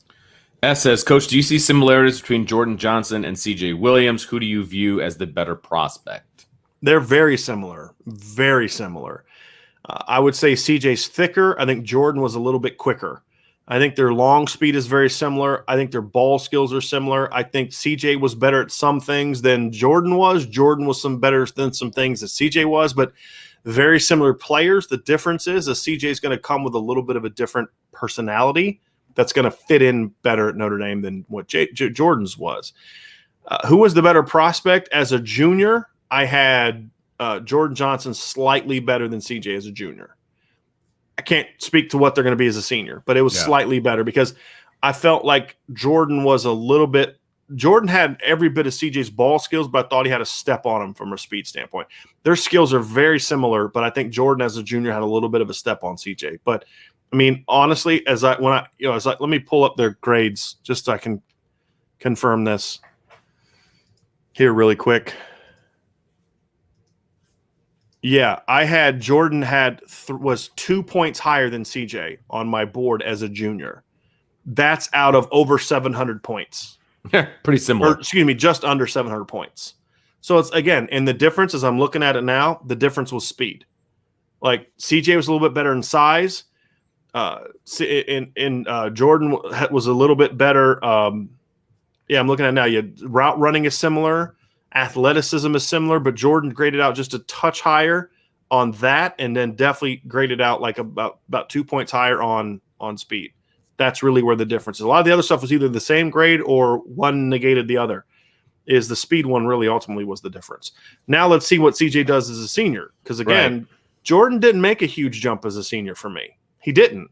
CJ has a chance to do so, and we're going to see if he's going to be able to do that or not. It's a good question. Brandon always loves recruiting, so he says, you think if Notre Dame takes 4 wide receivers this year, that they can take 3 next year? Yeah, absolutely, because you're going to lose between this year and next year. You're going to lose obviously Avery Davis this year, and then you've got Kevin Austin, Joe Wilkins, Braden Lindsey, Lawrence Keys are all going to be off the roster by the time the 2023 class comes in, right? So that's the 17 and 18 classes. There's nobody left from the 2019 class of receiver. The only kid that's left on the roster is Cam Hart. So you have 17, 18, 19 classes are all gone. There's only one guy left in the 2020 class, right? So that's going to be Xavier Watts. Then you have 3 from last year. That's 4. And then you have 3 from this year. That's 8. 8 receivers for a 3-receiver offense is not ideal. Not enough. You want to be 10 to 12 is where you want to be. So that's where you kind of get that 2 to 3. So, yes, could they get away? So let's just say hypothetically they get Cardinal Tate and Jalen Brown and they want to call it a day. Okay, cool. As long as you're looking at your current roster and like Xavier's happy, the Lorenzo's happy, Dion's happy, Jaden's happy, the incoming freshmen are happy, and they're all developing. We think they're all going to be good players. As long as you're confident with the receivers on your roster, they want to go for 2 and say we're going to have 10 receivers in a 2-year class and maybe break up a couple of those. Sure, fine. Okay, I can dig that. I would still shoot for 3, but it's going to have to be the right 3. It's going to have to be dudes in that 3. And that's where you can say, hey, look, maybe we take an extra offensive lineman. Maybe we take a second running back since we didn't get a second running back this year. Maybe maybe they take a second tight end. If, let's say they get a tight end that's not an elite player early on, but later down the road they can get Deuce Robinson, but they can't take 2 tight ends and 3 receivers, then take Deuce Robinson, So it's so far out there, Brandon, that it's hard to definitively lock in, but I think 2's the minimum. And I do see a scenario in which they can get to 3 and should get to 3 unless something else opens up where a position of higher priority comes about. Michael O'Brien says, I think Notre Dame had a Heisman Trophy winner from modern day, quarterback John Hewart. He was pretty good. That was a while back, but yes, you are very correct. Roy Boy, you were asking about Steve Roy Berline Boy. also went to modern day, correct? That I don't know. I believe he did. I believe Steve and I had some conversation about this. Let me look this up. Yeah, because you've had conversations with him. Yeah. Well, while you're looking it up, you asked about Roy Boy, and he says, I'm a happy parent of an Irish grad. 4 for 40, baby. Very nice. Congratulations, Roy Boy, very much. Awesome. And I was incorrect. Steve went to Servite, it says here. Oh, there you go. We've talked about Servite already today, too. Yep. So, who knew?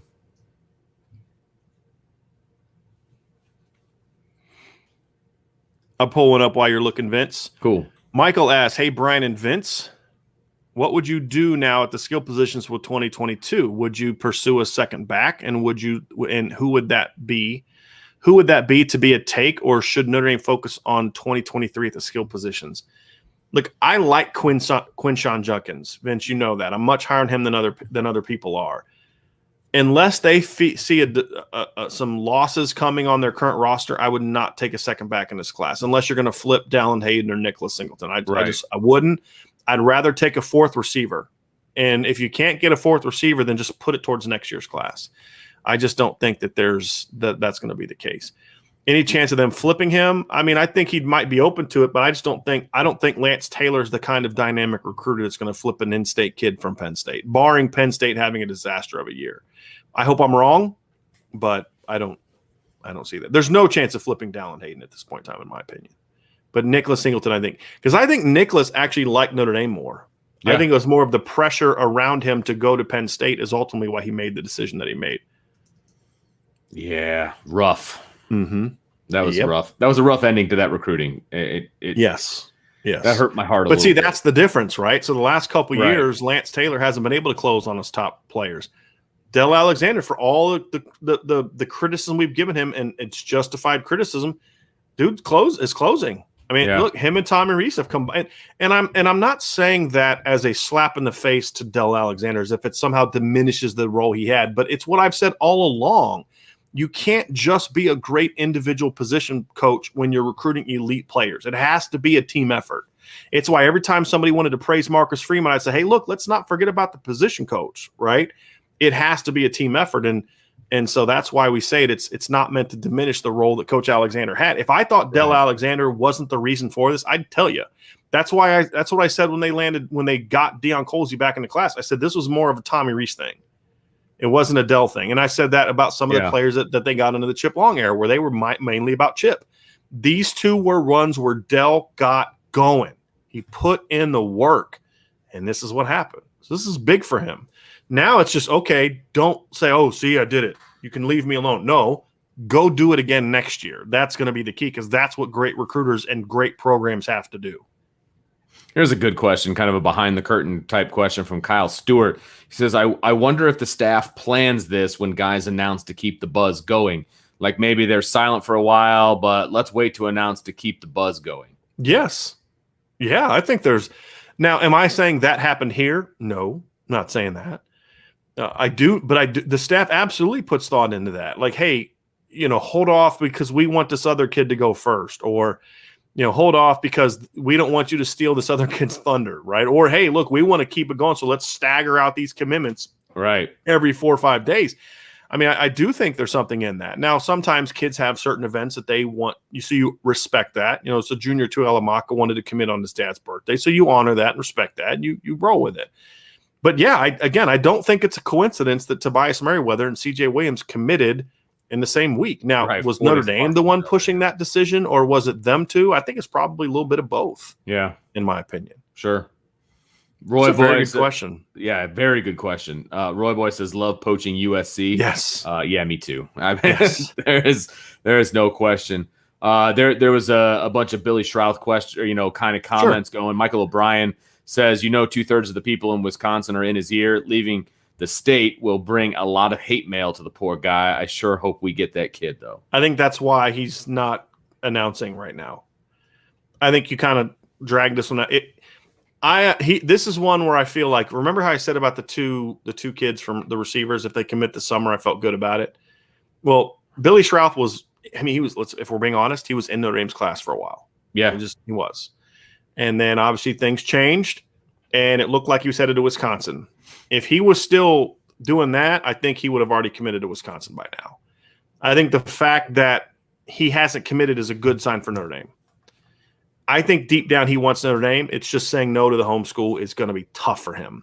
Sure. So the longer this one drags out, I don't think it's bad for Notre Dame. I think if you can convince him to come to a game this fall, that's going to be good for you. It's going to be good for you. So, yes, I feel a lot better with where Billy Schrouth is now than I did a month ago, but not nearly as good as I did about him 2 months ago, if that makes sense. Because 2 months ago, he was basically in Notre Dame's class. Michael Hahn, I believe he's talking about Billy Schrouth here. He says, usually when a kid initially likes a school, then another one comes on and the rumor is takes the lead. Then neither school knows who's leading. The kid usually goes back to the initial love. And for Notre Dame, that'd be good. So if that would be good, yes. And look, there's a lot of truth to this. I mean, there's always exceptions to rules, but there's a lot of truth to this where, it's if the kid likes a school and then another school comes on and he commits to that school, that's one thing. But when he comes and then doesn't commit, and like you said, there's people in Wisconsin that feel good about where they stand with him. There's people in Wisconsin that don't. There's people around the Notre Dame program that are nervous about Billy Schrouth, and there's others that are more confident than they've been. If what Michael says holds true, that's a great sign for Notre Dame. Sure. Because Notre Dame was the first love, right? That's the program he was all about for a while. Yeah. So yeah, that would again, Michael, if you're right, and I think that's a really good observation.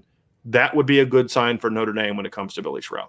No doubt. Let's look at C.J. Williams, for example. C.J. loved Notre Dame. They kind of faded off, but as soon as they got back up, what happened? The rest of those schools knew they didn't have a chance. Done. The fifth horseman. wants to know, when was the last time that we've had this much excitement around recruiting on both sides of the ball? Wow. And I think the key there is on both sides of the ball. You know what I mean? Yeah, because like there was times like early in Kelly's tenure where like the recruiting on defense was like, I mean, you were getting Aaron Lynch, you were getting Stephon Tuitt, you were getting Ishaq Williams, Ben Council. The next year you go out, you get Sheldon Day, Kavari Russell, T. Shepard. I mean, it was, but then the offense wasn't doing the same. Then there's been stretches where the offensive recruiting's been filthy, but then the defensive recruiting. I'd have to go back and look and see a couple of Charlie Weiss's classes. I think a lot of those felt very offensive to me. Early on, he had some wins on defense, but never. Okay. So I'd have to go look at a couple of them. But even the year they got Manti and Zeke Mata, there wasn't a lot else. Sure. So maybe 2008. But as far I think because remember that 2008 class, you had Michael Floyd, you had Dan Chris, you had Kyle Rudolph. Defensively, you had like Darius Fleming. I think Ethan Johnson was in that class. You had Steve Filer was in that class. So I'd probably have to say 2008. It's a long time. I'm just going to go look because that was a really highly ranked Notre Dame class as well. So let's go look at that 2008 class. Capron Lewis Moore was in that class.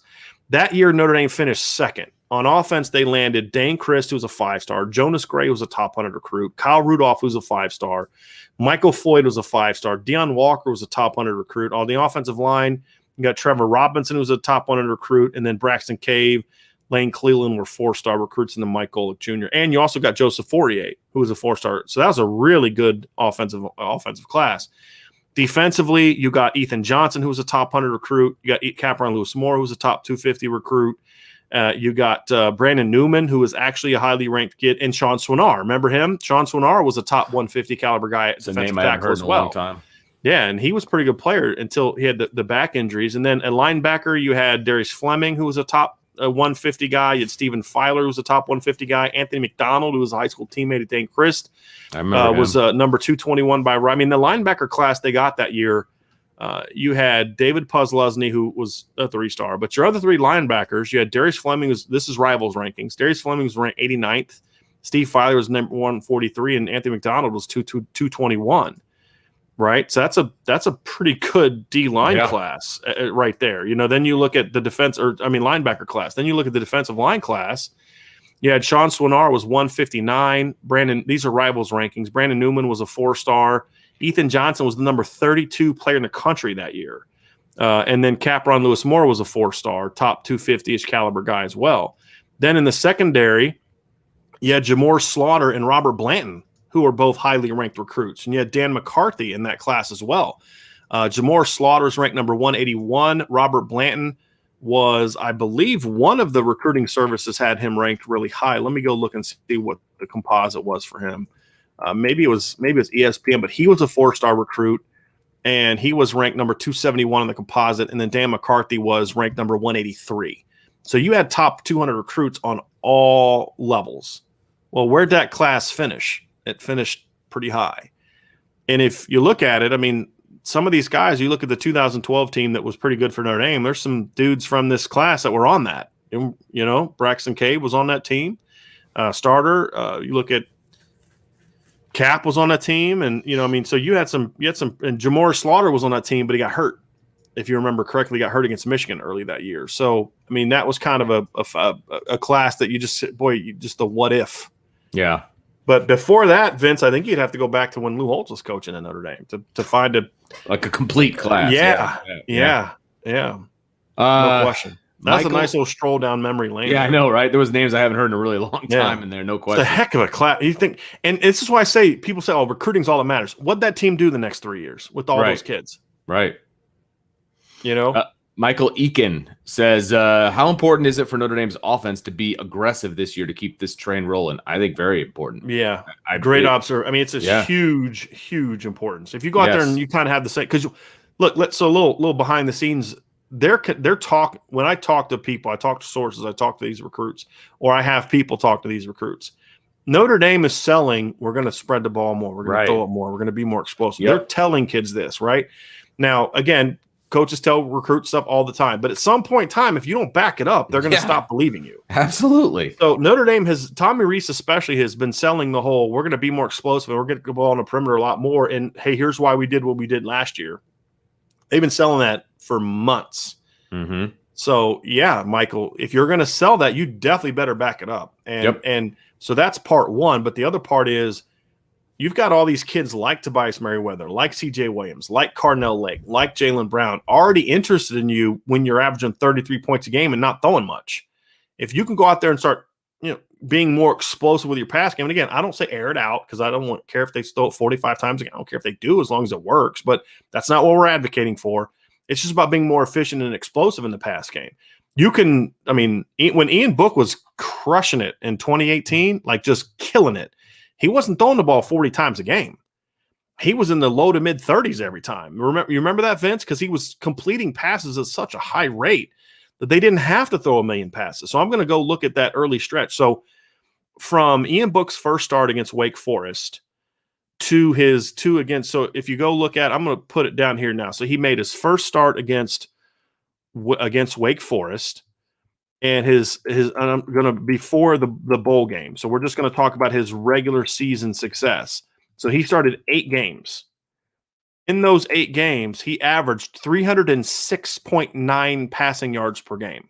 That's a lot, right? If you put that out over the course of a 13-game season, you're throwing for almost 4,000 yards, okay? That's a lot. Here's how many attempts he had in each of those games.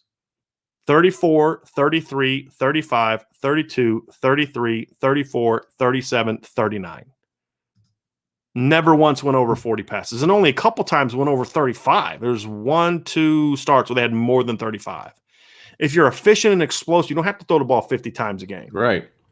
They need to run the ball, but then still be efficient, explosive, RPOs, take your shots, be well timed, hit those throws. If you're doing that, if this offense looks anything like the 2018 offense throwing the ball, they're going to clean up at receiver. And that's exactly what happened from that offense. Right. That's why you got the class that had Jordan Johnson and Xavier Watts. And that's why you got Lorenzo Styles and Deion Colsey. And of course, because you're still selling that recruiting class or that offense, which allows you to kind of say, but remember what we were in 2018 when you weren't that offense anymore. You were able to sell that, which is what Charlie Weiss did, right? That's why Charlie Weiss could go out there and land the number 2 recruiting class in the country. You remember all those kids that I just listed from the 28 class? Right. That class was put together during a 3-9 season. Because you signed him in 2008, which means you signed him in February of 2008, which means they were committed and recruited during the 2007 season. Does anybody remember that? So you were still selling 05 and 06. Absolutely. So that works. But if you can then have it in the now, you're gonna clean up, and that's why I think, to Michael's point, this is a big year for Notre Dame. Big year. So here's an interesting question from Eric, and we were talking about Dante Moore and recruiting him and all that stuff. He says, is Moore a better prospect than Buckner? As a sophomore, yes. But Dante Moore is going to have to get better as a junior to be what Tyler Buckner was as a junior. And that's the thing we all have to understand about this.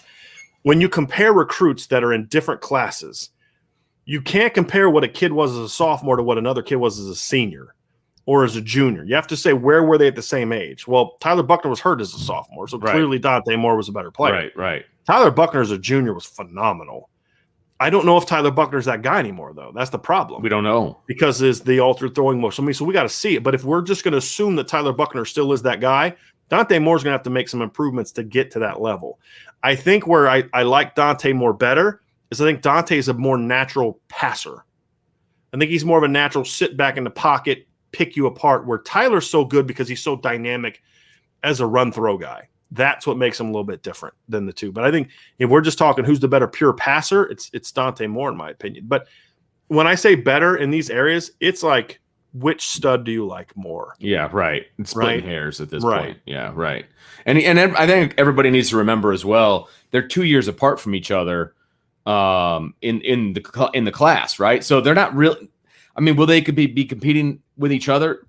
Yeah, but at the same time, they're far enough apart where – you can have both, and it's okay. Yeah, it's like DJ and Trevor at Clemson. That's exactly the same distance. When Trevor was a junior and DJ was a freshman, and Tyler will be a junior when Dante's a freshman. Right. So, I mean, it's okay to have 2 studs on your roster. Yeah, so, I mean, well, one of 2 things that happen, Vince. One is Tyler's so good that Dante's not worried about it because he's like, well, that guy's going to probably be gone. Or he's not going to be good enough to where Dante's going to be worried about him. Right. Yeah, exactly. Tommy Gunn's coming at me. I figure I better put this one up there. He says, Vince, you still have more shows to make up for during the school year. You're not wrong. Specifically during baseball season. But, yeah, you're not wrong. Where are you at, Vince? So I can kind of 519. Here, Okay. Stoic Behavior is asking. It says, I hardly hear you guys cover Jaden Thomas. What role do you believe he plays as a wideout? Yeah, that's a good observation. Jaden's a little tough because he was not healthy as a senior. I liked Jaden as a junior. I thought he was a good athlete. I thought he was surprisingly good with the ball in his hands because he's kind of got a little bit bigger body. He's like 6'1.5". Notre Dame lists him at 215. He was actually pretty decent after the catch. He was a 2-sport star. He's a really good baseball player. I would not be shocked at all if he still plays baseball at Notre Dame. But as far as kind of what role he believes, I think he's kind of an XZ that could play some boundary. X being the outside guy of the field, Z being kind of like a CJ Williams kind of guy, honestly. A bigger guy that can work the slot, work the middle of the field, use his quickness and his size, those type of things, is where I think you could see Jaden. I don't think Jaden's an overly explosive athlete, but he's a good athlete. He's got good ball skills. He's a pretty good safety in high school, too, although he's not a college safety. But I just got to see that he's healthy. That's the big thing because he had a foot injury as a senior. And look, modern medicine has gotten to the point where like there aren't many injuries that really concern you for long-term impact. There's 4 that do though. It's shoulders because shoulders, like once they go, they still tend to be problematic. Vince, you tell me if you disagree with any of these. Backs for obvious reasons, like backs, neck, the whole spine for obvious reasons. Achilles and foot injuries, like broken feet, because those just they don't heal as much, and you put everything on everything is going on your feet. Your feet are taking when you're sprinting, all the pressure, all the burden, all the pounding is going on your feet first. And that's why we've had our issue with Kevin Austin, right? I mean, that's right. Yeah. Yep. Yes, no question. So that's the thing with Jaden. I just got to see that, but Jaden's a good football player. Yeah. I mean, I gave him a 4-star grade, and the fact that we're not talking about it has a lot to do with how good Deion Colsey and Lorenzo Styles are. But Jaden's a good football player. He's playing X right now for Notre Dame, at least the first day. But look, he's another part of this whole thing. He's kind of like, to me, he's the Jay Brunell of his class, but he's a better player. I graded him higher than Jay Brunell. We're like, Xavier is kind of Lorenzo, and then Deion and Jordan Johnson are kind of similar players. And then, Jaden Thomas, which is why when we've talked about this in the past, Vince, I've said the 2021 recruiting class was actually better than the 2020 class. Right. Because the number 3 guy was better. And that's the advantage that I think the 2021 class has over 2022.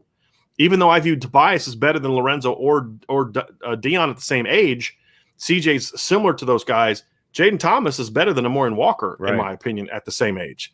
So that's a good conversation to have. But he's a good football player. He's a good football player. We have a super chat here, Vince. Yeah, we do. David Knight says, what would the possibility for us to coordinate a tailgating activity at a Notre Dame game this year so that all of us could meet each other face to face? We're actually working on that. So I actually just bought, Vince, it's actually pretty cool. I went on Printful because, we get we get to buy samples, and I actually bought a flag. An Irish breakdown. I designed like with my wife's designs and made an Irish breakdown flag. Nice. So we'll have that for the tailgate. But yes, so David, we are planning right now, and again, we're still working on logistics. If anyone has a Joyce lot parking pass, talk to me. We'll look because I'd like to do it there, but we'll really do it anywhere on campus. But we're going to do one for the Purdue game. Definitely do one for the Purdue game, and we're definitely going to try to get one for the USC game. That's the plan right now. So we are going to have tailgates. I'd be surprised if USC doesn't happen, but the difficulty of USC is can we get a place and can we, those kind of things. So those are the 2 that we're planning right now, David. Absolutely. And if you guys do something different and you like, hey, a lot of you are meeting up at somewhere, let us know. We'll come by. We'll show up for sure.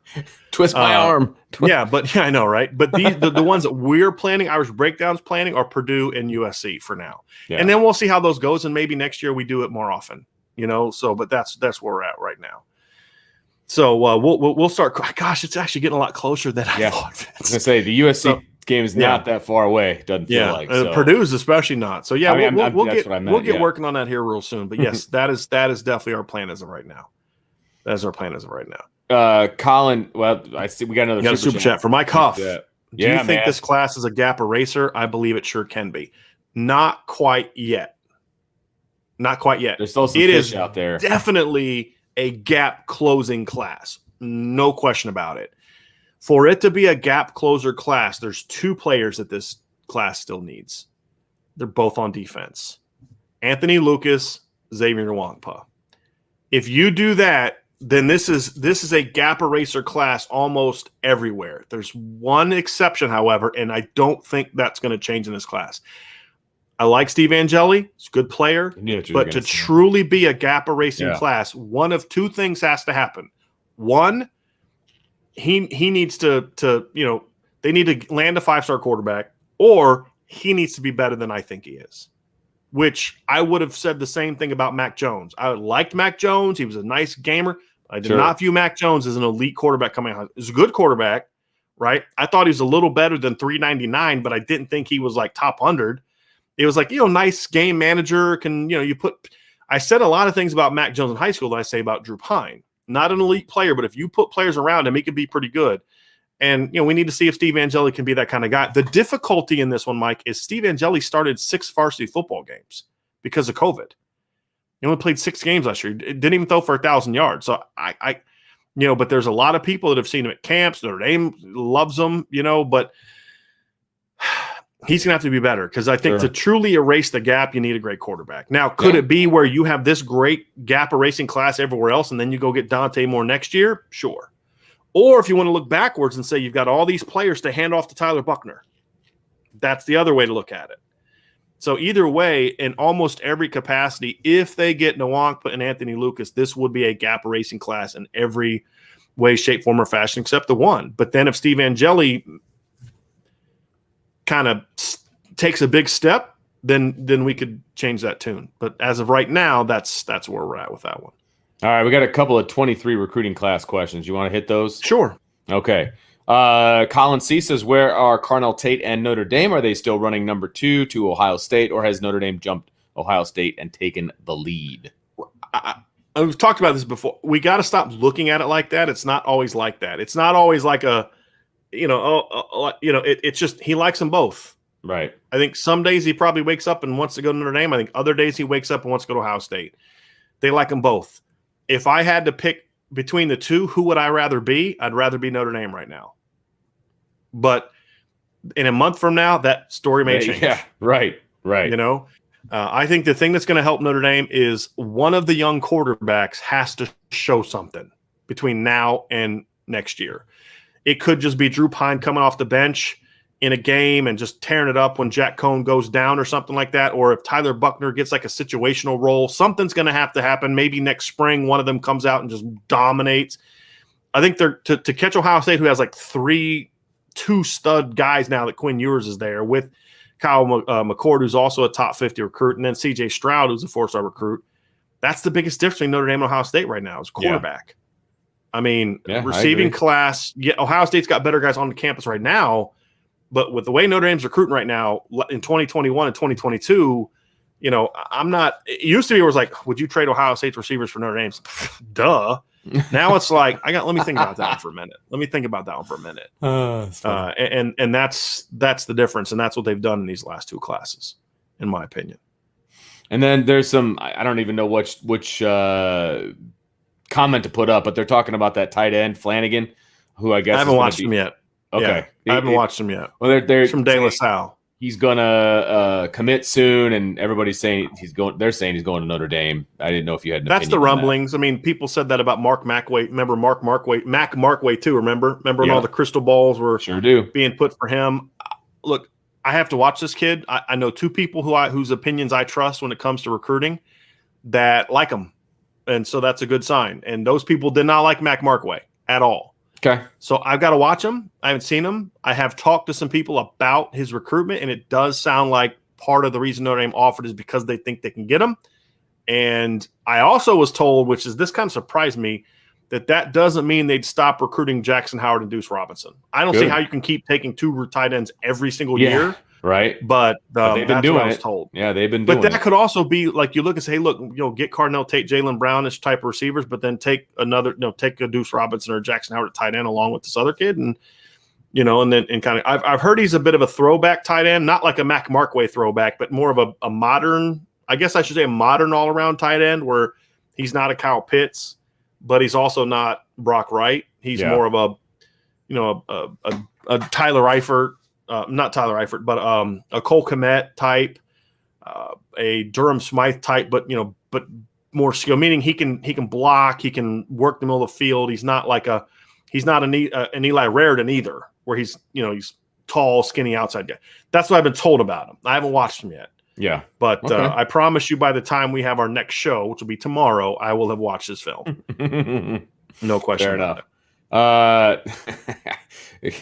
We have our fans. We have our awesome Ivy family. Kevin says, I thought there was going to be a shirt change.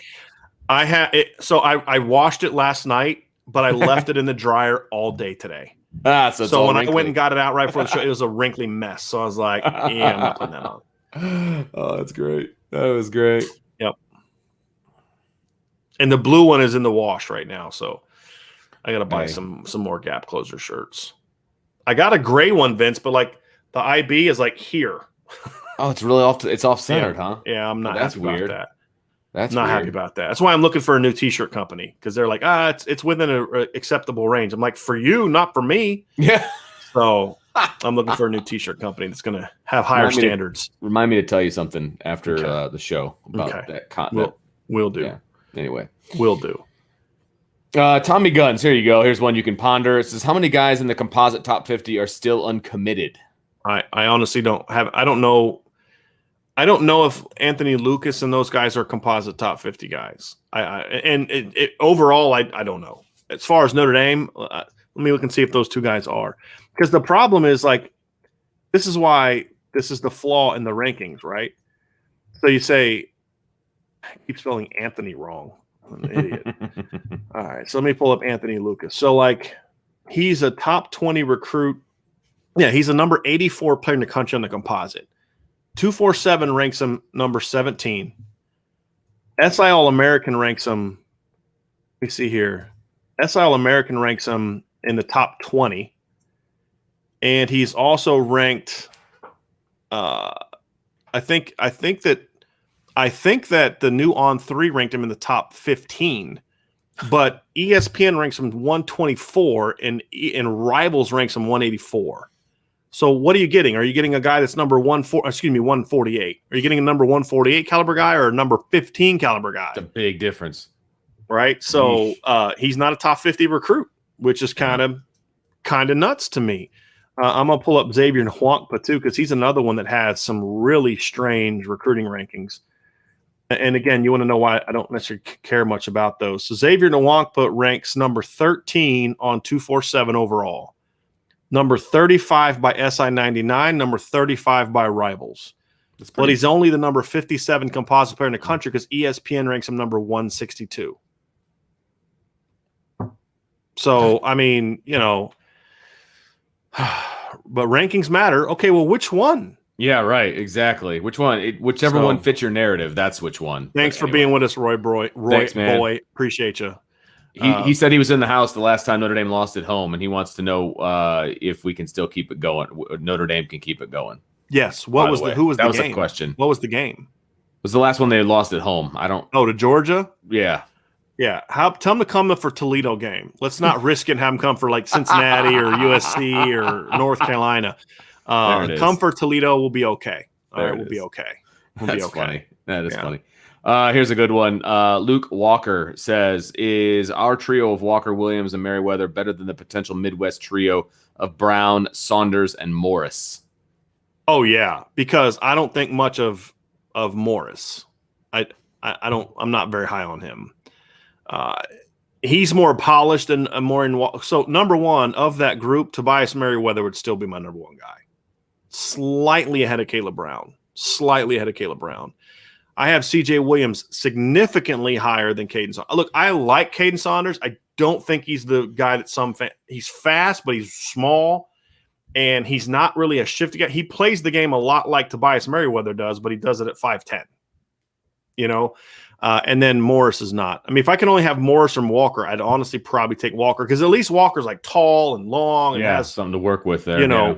So yeah, I would definitely take the group that Notre Dame has now. Now, what in a perfect world, I'd like Merriweather, Williams, and then Caleb Brown, but yeah, it is what it is. We got a super chat, Brian, if you want to grab that one. Yes, Tommy Guns. He says, I was asking about the top 50 because I'm wondering how many top guys for other schools are still available for them to jump Notre Dame in the class rankings. Yeah, I mean, that's also something I don't care much about, to be completely honest with you, but I can pull that up here real quick if you want to give me a second. So you're talking about the composite rankings, 247. So let's pull it up real quick. So there are 1, 2, Walter Nolan, Zach Rice, 3, 4, 5, 6, 7, 8, 9, 10, 11, 12, 13, 14, 15, 16, 17, 18, 19, 20. There's 20 guys still uncommitted right now from the top 50 of the composite rankings. Wow. And the only one that Notre Dame is, still in on right now is Zach Rice. I don't see Notre Dame getting Zach Rice, but the rest of them are not. None of those guys are looking at Notre Dame right now. So, yeah. Now, the other thing, too, is as part of that is, does a guy like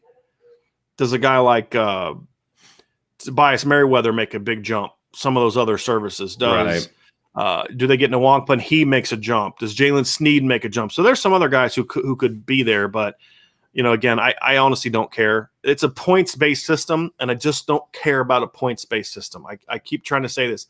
They're not taking into account need. They're not taking system fit. They're not taking, did you load up at a couple positions, but you came up completely struck out at others? They don't look at it like that. That's why, if it's a top 5 class, in my view, that's all I really care about. Timothy Church, thanks for keeping us as the best informed fans and being fair to the program. It's been fun. Appreciate you, Timothy. Thanks, very Tim. much. Very much. Yeah, absolutely. That's what we strive for. So I go in here as you're looking, Vince. Jeff Salmon asks, and so this is a great story. So Jeff Salmon, Vince, remember the picture I tweeted out of the guy that proposed to his girlfriend, and then they took their picture after they proposed, and he's rocking his Irish breakdown hat? That was Jeff. Love that. That was Jeff. Yeah. Love that. In in the biggest moment of his life up to this point in time, he was rocking the IB hat. So definitely a proud member of the IB family. So I love it. That is awesome. Any update on Walker and his visits and what Notre Dame is telling him? So Notre Dame is not booting him from the class. They were frustrated because he didn't tell them that he was going to make this trip. But he keeps telling them afterwards that, hey, I'm fine, I'm solid, I love it. But I think this one is a little different. I think Notre Dame is a little less buying it this time than it was last time, because last time was, hey, I was there with my team, and they were all Southern schools. I understand you going to Ole Miss and LSU and Alabama with your team. They're all right there. I mean, you drive with your team, you're good to go. You took a recruiting visit to Michigan, right? That's a different animal. And you didn't tell us about it. So I think there's a little bit of consternation there. Notre Dame likes him. They still want him. That's a given. But he's saying all the right things. But at some point in time, if you're the Notre Dame staff, you have to say actions speak louder than words at this point in time. And you have to look into that. And so I'd be a little frustrated right now. And I think they are, but they still want him in the class. And he keeps telling them that he's solid and not going anywhere. But then why visit Michigan? And the thing is like, well, these kids didn't get because of COVID. They couldn't do this. They couldn't do that. I get all that. Then, maybe you should have committed when you did. Yeah, it's all about communication. Like, I get it, man. If take your 5 visits, whatever, that's cool. But be honest about it. Like, don't commit someplace and then take your visits. Take your visits, then commit. I mean, that's right. Yeah, I'm with you on that one. Richard Barkman says, for those folks driven by star rating, Notre Dame is number 1 on Rivals now and number 2 on 247. For those, I want to respond to something along those lines. Tommy says, we all know you don't care about the ranking sites, but a lot of people do and get excited when we hit number 1 class. Just wondering how many schools can. They're not going to finish with the number 1 class. Never going to happen. Like if they get Anthony Lucas and Xavier Nwankpa, they're not going to have the number 1 class. And I'll ask you this. Okay, so let's say they get Nwankpa, Anthony Lucas, and Billy Schrouth to finish off this class. I would ask you 2 things: is name me a class that you would trade for that class right now. And if Notre Dame doesn't finish in the top 3, tell me which ones those were. I mean, that's my thing is like, so there's rankings, which are going to always have a Southeastern bias. They just are. They're always going to have, I mean, Georgia keeps finishing in the top 5, or top 2 or 3 recruiting rankings. They barely finished in the top 2 or 3 of the SEC, much less, so Florida State's always finishing highly ranked. UCLA was going through stretches where they're ranking high and still not winning. Tennessee's had more top 10 classes in the last 7 or 8 years than Notre Dame's had. They stink. So why? Because they recruit a bunch of kids from the Southeast. So they're ranked high. Right. But those kids aren't great players because they're not going to the NFL. They're not a very good team. So I understand that you're excited about it, but the way that the system ranks right now, when Notre Dame was landing number 1 ranked recruiting classes under Lou Holtz, like every year, they were subjective evaluations, meaning people are looking at them and saying, yep, that class is better than that class. Now it's a points-based system.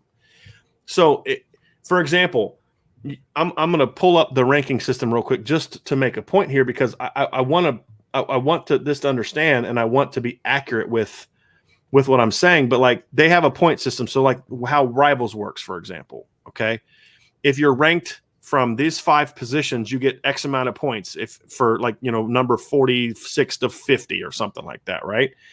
And then the other one is if you're a 6.1 grade, you get this many points, and that's how it all works. So you could be ranked.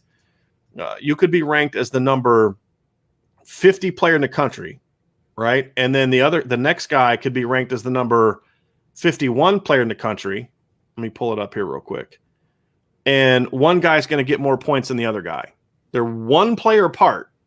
And then if you have the cutoff between the 5'9" to 5'8" drop off or the 6'0" to 5'9" drop off, that's, and again, it could just be 1 spot. That's a difference in 15 points. Woo. So like, and I'm going to pull up the rankings here real quick just to kind of to see where that list ends, but I think it's like top 50 guys or something like that are 6.0s, I believe. Let me go down here and see if I can find where that cutoff is. So 6.0, let me find it.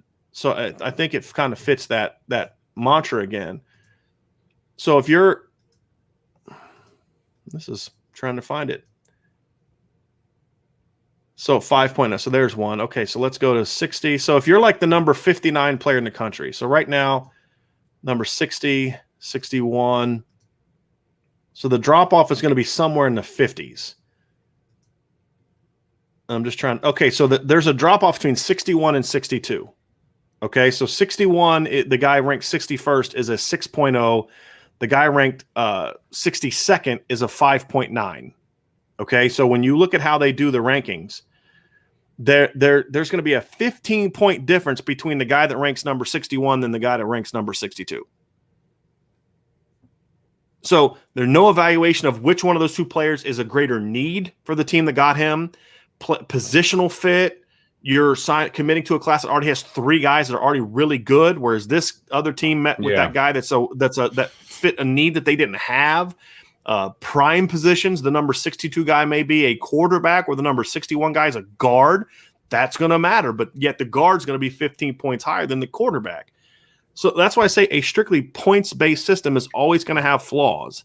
It's always going to have more biases built in because it's a man-made point system. So arbitrarily decide 5'9" to 6 foot, 6 point, and 6'1". So that's why I say is like you can obsess over that stuff if you want, but that's not how you build a team. And you say, well, Alabama won a championship before they were recruiting top classes. When Notre Dame, if you look at Clemson's 2016 team, Notre Dame signed the 15 team to play for the championship that year. Notre Dame had a higher ranked recruiting class in 4 of the 5 previous years. Had more players from that team in 2015. Notre Dame had more guys drafted in the first 3 rounds than Clemson did, but Clemson won. Because Clemson had recruiting rankings that had fewer holes, and they signed a better quarterback. Simple as that. So yeah, one class may have ranked better, but who had the better team?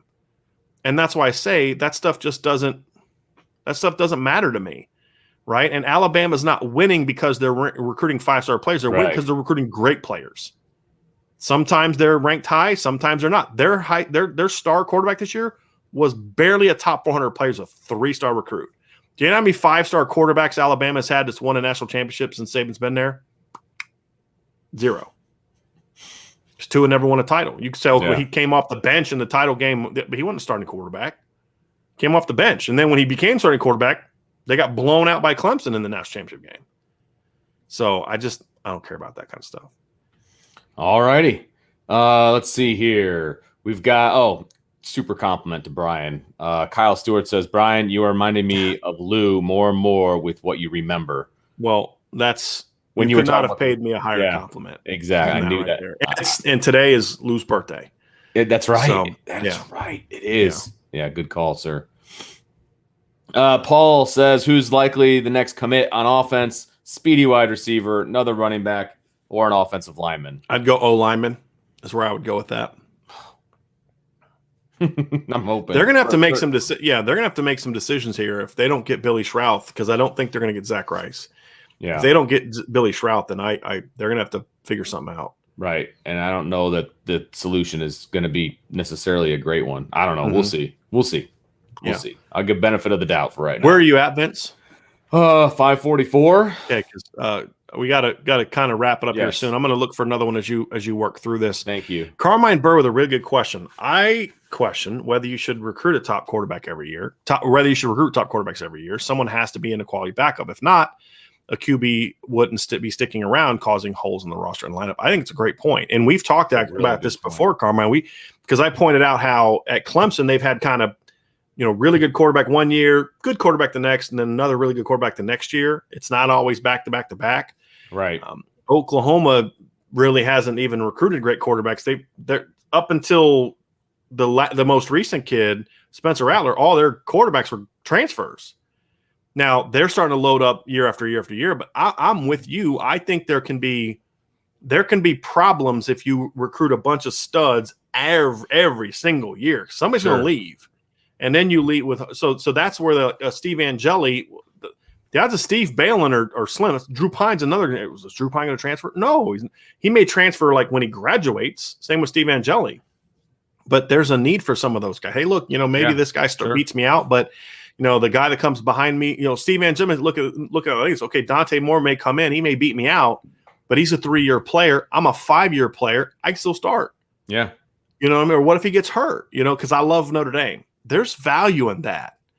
And I think when you look at the 2022 class, for example, it's not a great quarterback class. It's not. There's not great depth.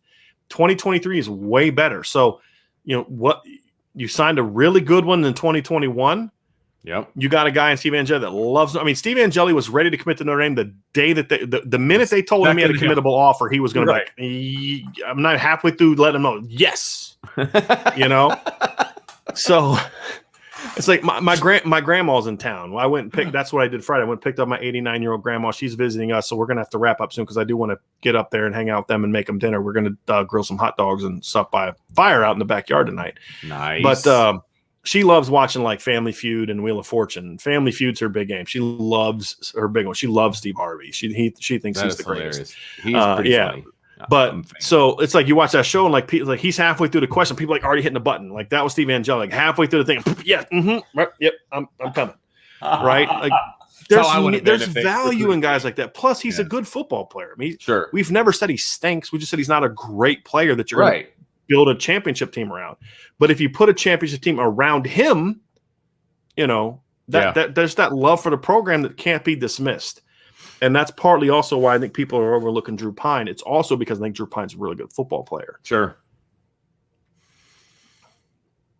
This is a quick yes or no, but Paulie G. I like Paulie G. I like that. Just tuned in. Love you guys. Awesome day for Notre Dame. Now with all this talent at receiver and tight end, what do you think the odds are of getting an elite quarterback? Another one to go with Tyler Buckner. I think it helps. I don't know if I'm not a great odds guy. I'm not, but I think this helps. Definitely, Paulie. I think that's a good question. I think it helps. Yes, I agree. Yeah, I look. If you can look at a guy like a Dante Moore and Archman, why do I even say that? What did you do? What did you do? If you look at a Dante Moore type of guy, you say, look what we're handing you. We just need somebody to come steer the ship, Right. And you're kind of doing that with Tyler Buckner too. Like by the time Dante Moore's class comes around, if Tyler Buckner's not starting, which would be his sophomore year, we're going to dismiss him and he's no good and ready for the next guy, right? That's just there are some already doing that with Tyler Buckner. Whatever. Yeah. Right. But look, you've got him already there, and then if you can get another one, because I believe you need more than one, especially a guy that's got injury and then not playing a senior year with Tyler Buckner. But yeah, I think this helps, Paulie. I think this definitely helps. Whether it's Dante Moore in 23 or maybe you get a good player like an Avery Johnson or somebody like that in 23, but then you get a stud in 24. I mean, there's all types. You're just going to need over the next 2 years a star. That's what you're going to need to go with Tyler Buckner, Drew Pine, and Angeli. Mark 1 wants your walls painted green as well, which I think is funny. And then no, I can assure you that's not happening. Michael Eakin says, "Hey Vince, if ND gets Xavier and Lucas, will you do an Irish jig?" Absolutely. Those are the. I'm filming it, and I'm going to it. play it during the show. I'll do it. Absolutely. Yes. I'm all about it. I was doing a lot of Irish jigs in the student section, so I'm good. Mm-hmm. Benjamin Choate says, Brian and Vince been listening for a few months. I appreciate the time and effort that you guys are putting in. So excited for this season and the future. And you both are playing a huge part. Thanks. Go Irish. Appreciate that, Ben. Appreciate you being I appreciate the fact that the first part is what I like the most. You've been listening for months. That's awesome. That very much. That is so great. That is so great. You guys make this so much fun. I know we say that a lot, but it's so true, and it makes this worthwhile. So now we're getting into a lot of. And when those super chats were flowing in, we're like, okay, people are fired up today. Yeah, man. I'm gonna thank you, CJ Williams, for your commitment because you fired up Notre Dame fans. I know, right? Much. Very much. A lot of people talking about how hot it is down south. Okay. Yes, it is. Yeah. Yep. I agree. Tommy Gunn says I've been listening for years because Tommy is someone who's listening to when we started the podcast. That's October of 2019 is when Irish Breakdown actually launched.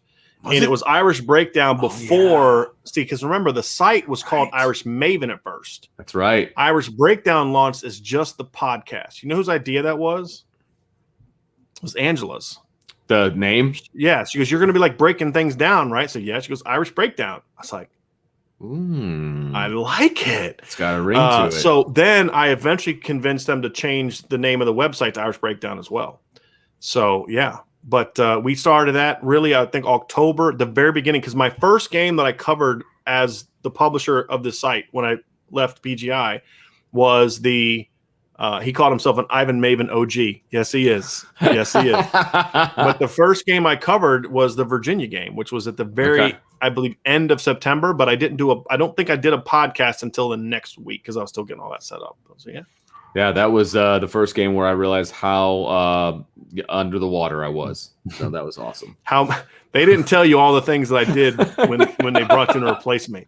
That meeting that we had was like, they're writing everything up on the whiteboard that you all did, and it's like that you all did that I did. I mean, you, and he's like, okay, Vince, you could do this. Vince, you could do this, and I'm like, Did it say that one more time? Yeah, yeah. So that it is what it is. Yep. So there's a reason you and I are together. Dynamic duo. Mark says, he goes, you guys have a P.O. box? I'm going to send Brian some green paint for his wall. It's not happening. It's coming, buddy. You can bring a pink truck, a truck full of green paint, and my wall is not getting painted green. My wall will not look like this much longer, but it ain't going to be painted green. I can assure you of that. Well, and in a very near future, I won't be doing many shows from the basement. So we'll be moving on. D-Rock says, can we rank the recruiting rankings? All I know is that the one would be at the very bottom would be ESPN. Oh, they're terrible. Even I know that. And they just lost one of their few decent recruiting guys to On 3 Sports. Oh, really? Yeah. Here we go. Garth Cassidy's asking about the depth chart right now for this year. He says, do you think W, Austin, Wilkins, Colsey, Z, Davis, Watts, Thomas, and X, Lindsey, Keys, Styles? So where things are today, Watts is a W. Still don't understand that, but they're playing Watts at W. Keys is at Z in the slot, and Thomas is outside at X. So it's Lindsey, Styles, Thomas probably at the X, just based on what we saw. And then the Z is Davis, Keys, and I think the next one would probably be Matt Salerno. As far as just like not switching someone over, just a guy. And then W would be Austin, Wilkins, and Watts and Colsey. I still don't understand that, but that's from what I now again. I do think, however, this year we're going to see them moving guys around a little bit more. So I don't think like it doesn't matter as much. Yeah, guy in. At least that's maybe that's more wishful thinking than anything else. Here's an interesting one. Freddie says if both Everhart and Bradshaw reach out to join the class, do you drop Walker to avoid any risk? I would, but Notre Dame will not. Well, Notre Dame loves Amorian Walker as a player. Loves him. They like if they viewed him as like I viewed him, then they would have dropped him already. Yeah, right. But like the first sign of him going they've seen more film of him. They've seen more workout film of him. They've seen a lot more than I have. So that's why I'm not hammering them for this decision. They've seen a lot more of him than I have, and they love him. Love him. They think he can be an explosive player for them. And if they are right, then it's smart to kind of handle the visits and just weather the storm and keep him in the class. Because if Notre Dame is right about Amorian Walker, then this will be Notre Dame's best receiving class of the Brian Kelly tenure. No question about it. I just don't think that they are. Coach Humph says, I want Walker in this class, but speaking from the best interest of Walker and Notre Dame as well, not being open and honest speaks to immaturity, which doesn't seem to bode well for any Notre Dame freshman. I get that, but I would hope that I would not be evaluated for how mature I was as a 17-year-old. That's fair. Look, and I understand where Coach is coming from because I'm not someone who just thinks every kid should be allowed to do any stupid thing he wants. And, he's just a kid. I'm not a fan. There were 17, 18, 19-year-olds that fought World War II and all those kind of things. And, so I'm not saying that. But I also think that when a 17-year-old is being coerced and, I don't think Michigan wanted Notre Dame to know. Michigan doesn't want Notre Dame to know that he's visiting because then they know Notre Dame could put the squash on it. Right. These people are paid 6-7 figures to, I don't want to say manipulate because that's not what I mean, to convince young teenagers and their families of things. So I don't think this was just Amorian saying, screw you, Notre Dame. I think this was kind of part of the conversation.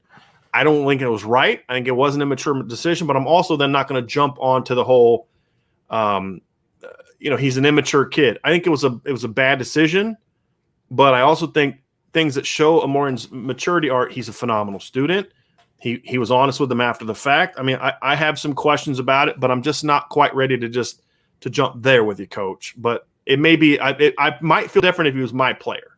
Yeah, because I'd be more connected. But that's just kind of how I'm as an outsider. We do got a super chat from Ronnie. I appreciate that, buddy. I'm glad that you're feeling good today. Glad that you're with us, bud. Hope we're not on the 90-inch just to save this. Okay, so he said, not joining the board till I see a rendering on Coach's wall. I'm old and ornery. Just ask my 3 ex-wives.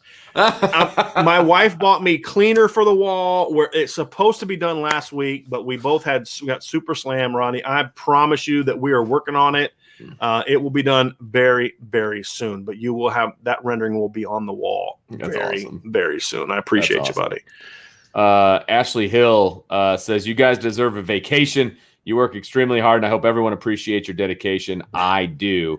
As soon as I go into my wife's purse, I'll be hitting you all up with some super chats. Appreciate you. I appreciate you. And thank your wife for us, too, actually, by the way. So I appreciate that very, very much. But the other thing you can do, Ashley, is you can also join our message board. You can see it below, boards@irishbreakdown.com. That's another way that people can support us. There's people that have asked, hey, I don't want to do the super chat thing because YouTube gets a big cut.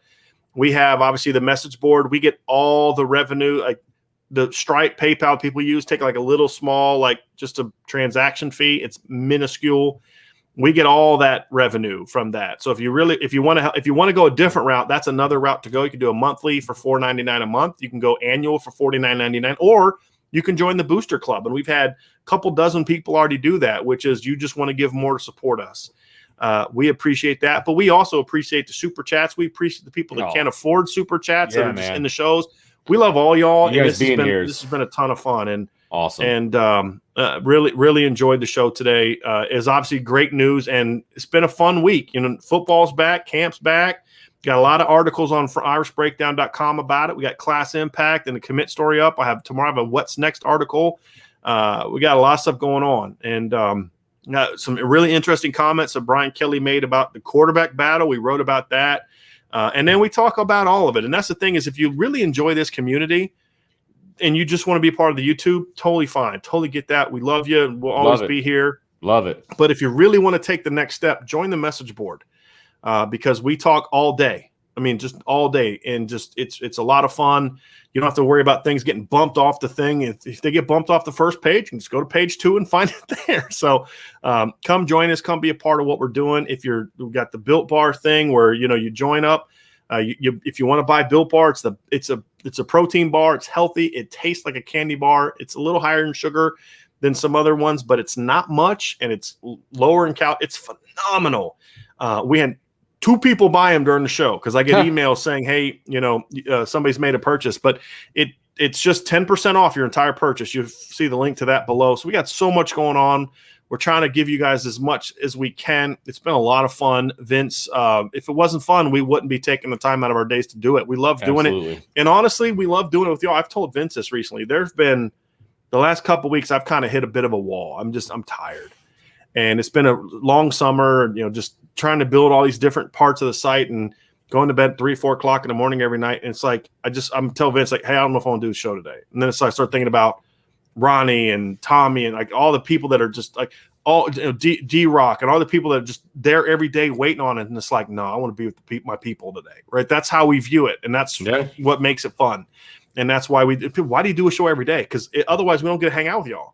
Yeah. And so it's been a blast. So hit the like button, hit the subscribe button, hit the notification bell, check out our website, check out our message board. We got all this going on. If you want to get together for a tailgate, we're going to have one for Purdue. We're probably going to have one for USC. We got a lot going on. I know there's some questions that we couldn't get to, but we got to roll. And this has been a blast. We'll be back tomorrow, though. That's the great thing. Since we did one every day this week, we're back tomorrow. There's no weekend off, right? Keep the streak, baby. We're back with you all again tomorrow at 1 o'clock. We'll be kind of breaking down the team. We talk about some different topics, a whole lot going on. So for Vince, Brian, you all have a great rest of your Sunday. We're going to throw some logs on the fire out back of our yard. Nice. Get that going. Grandma request. I told him I say, hey, look, Graham, I'll make you fettuccine Alfredo. I'll make you chili. I'll make you pasta. I'll do whatever you want. She's like, can we do hot dogs on the fire out back? Sure, Graham. Okay, cool. Wow. She just wants to sit by the fire and have dogs and some baked beans. So that's what we're going to do tonight. But we're excited about it. And it's going to be a lot of fun. And then we will see all of you again tomorrow. So have a great rest of your night. We'll talk to you soon.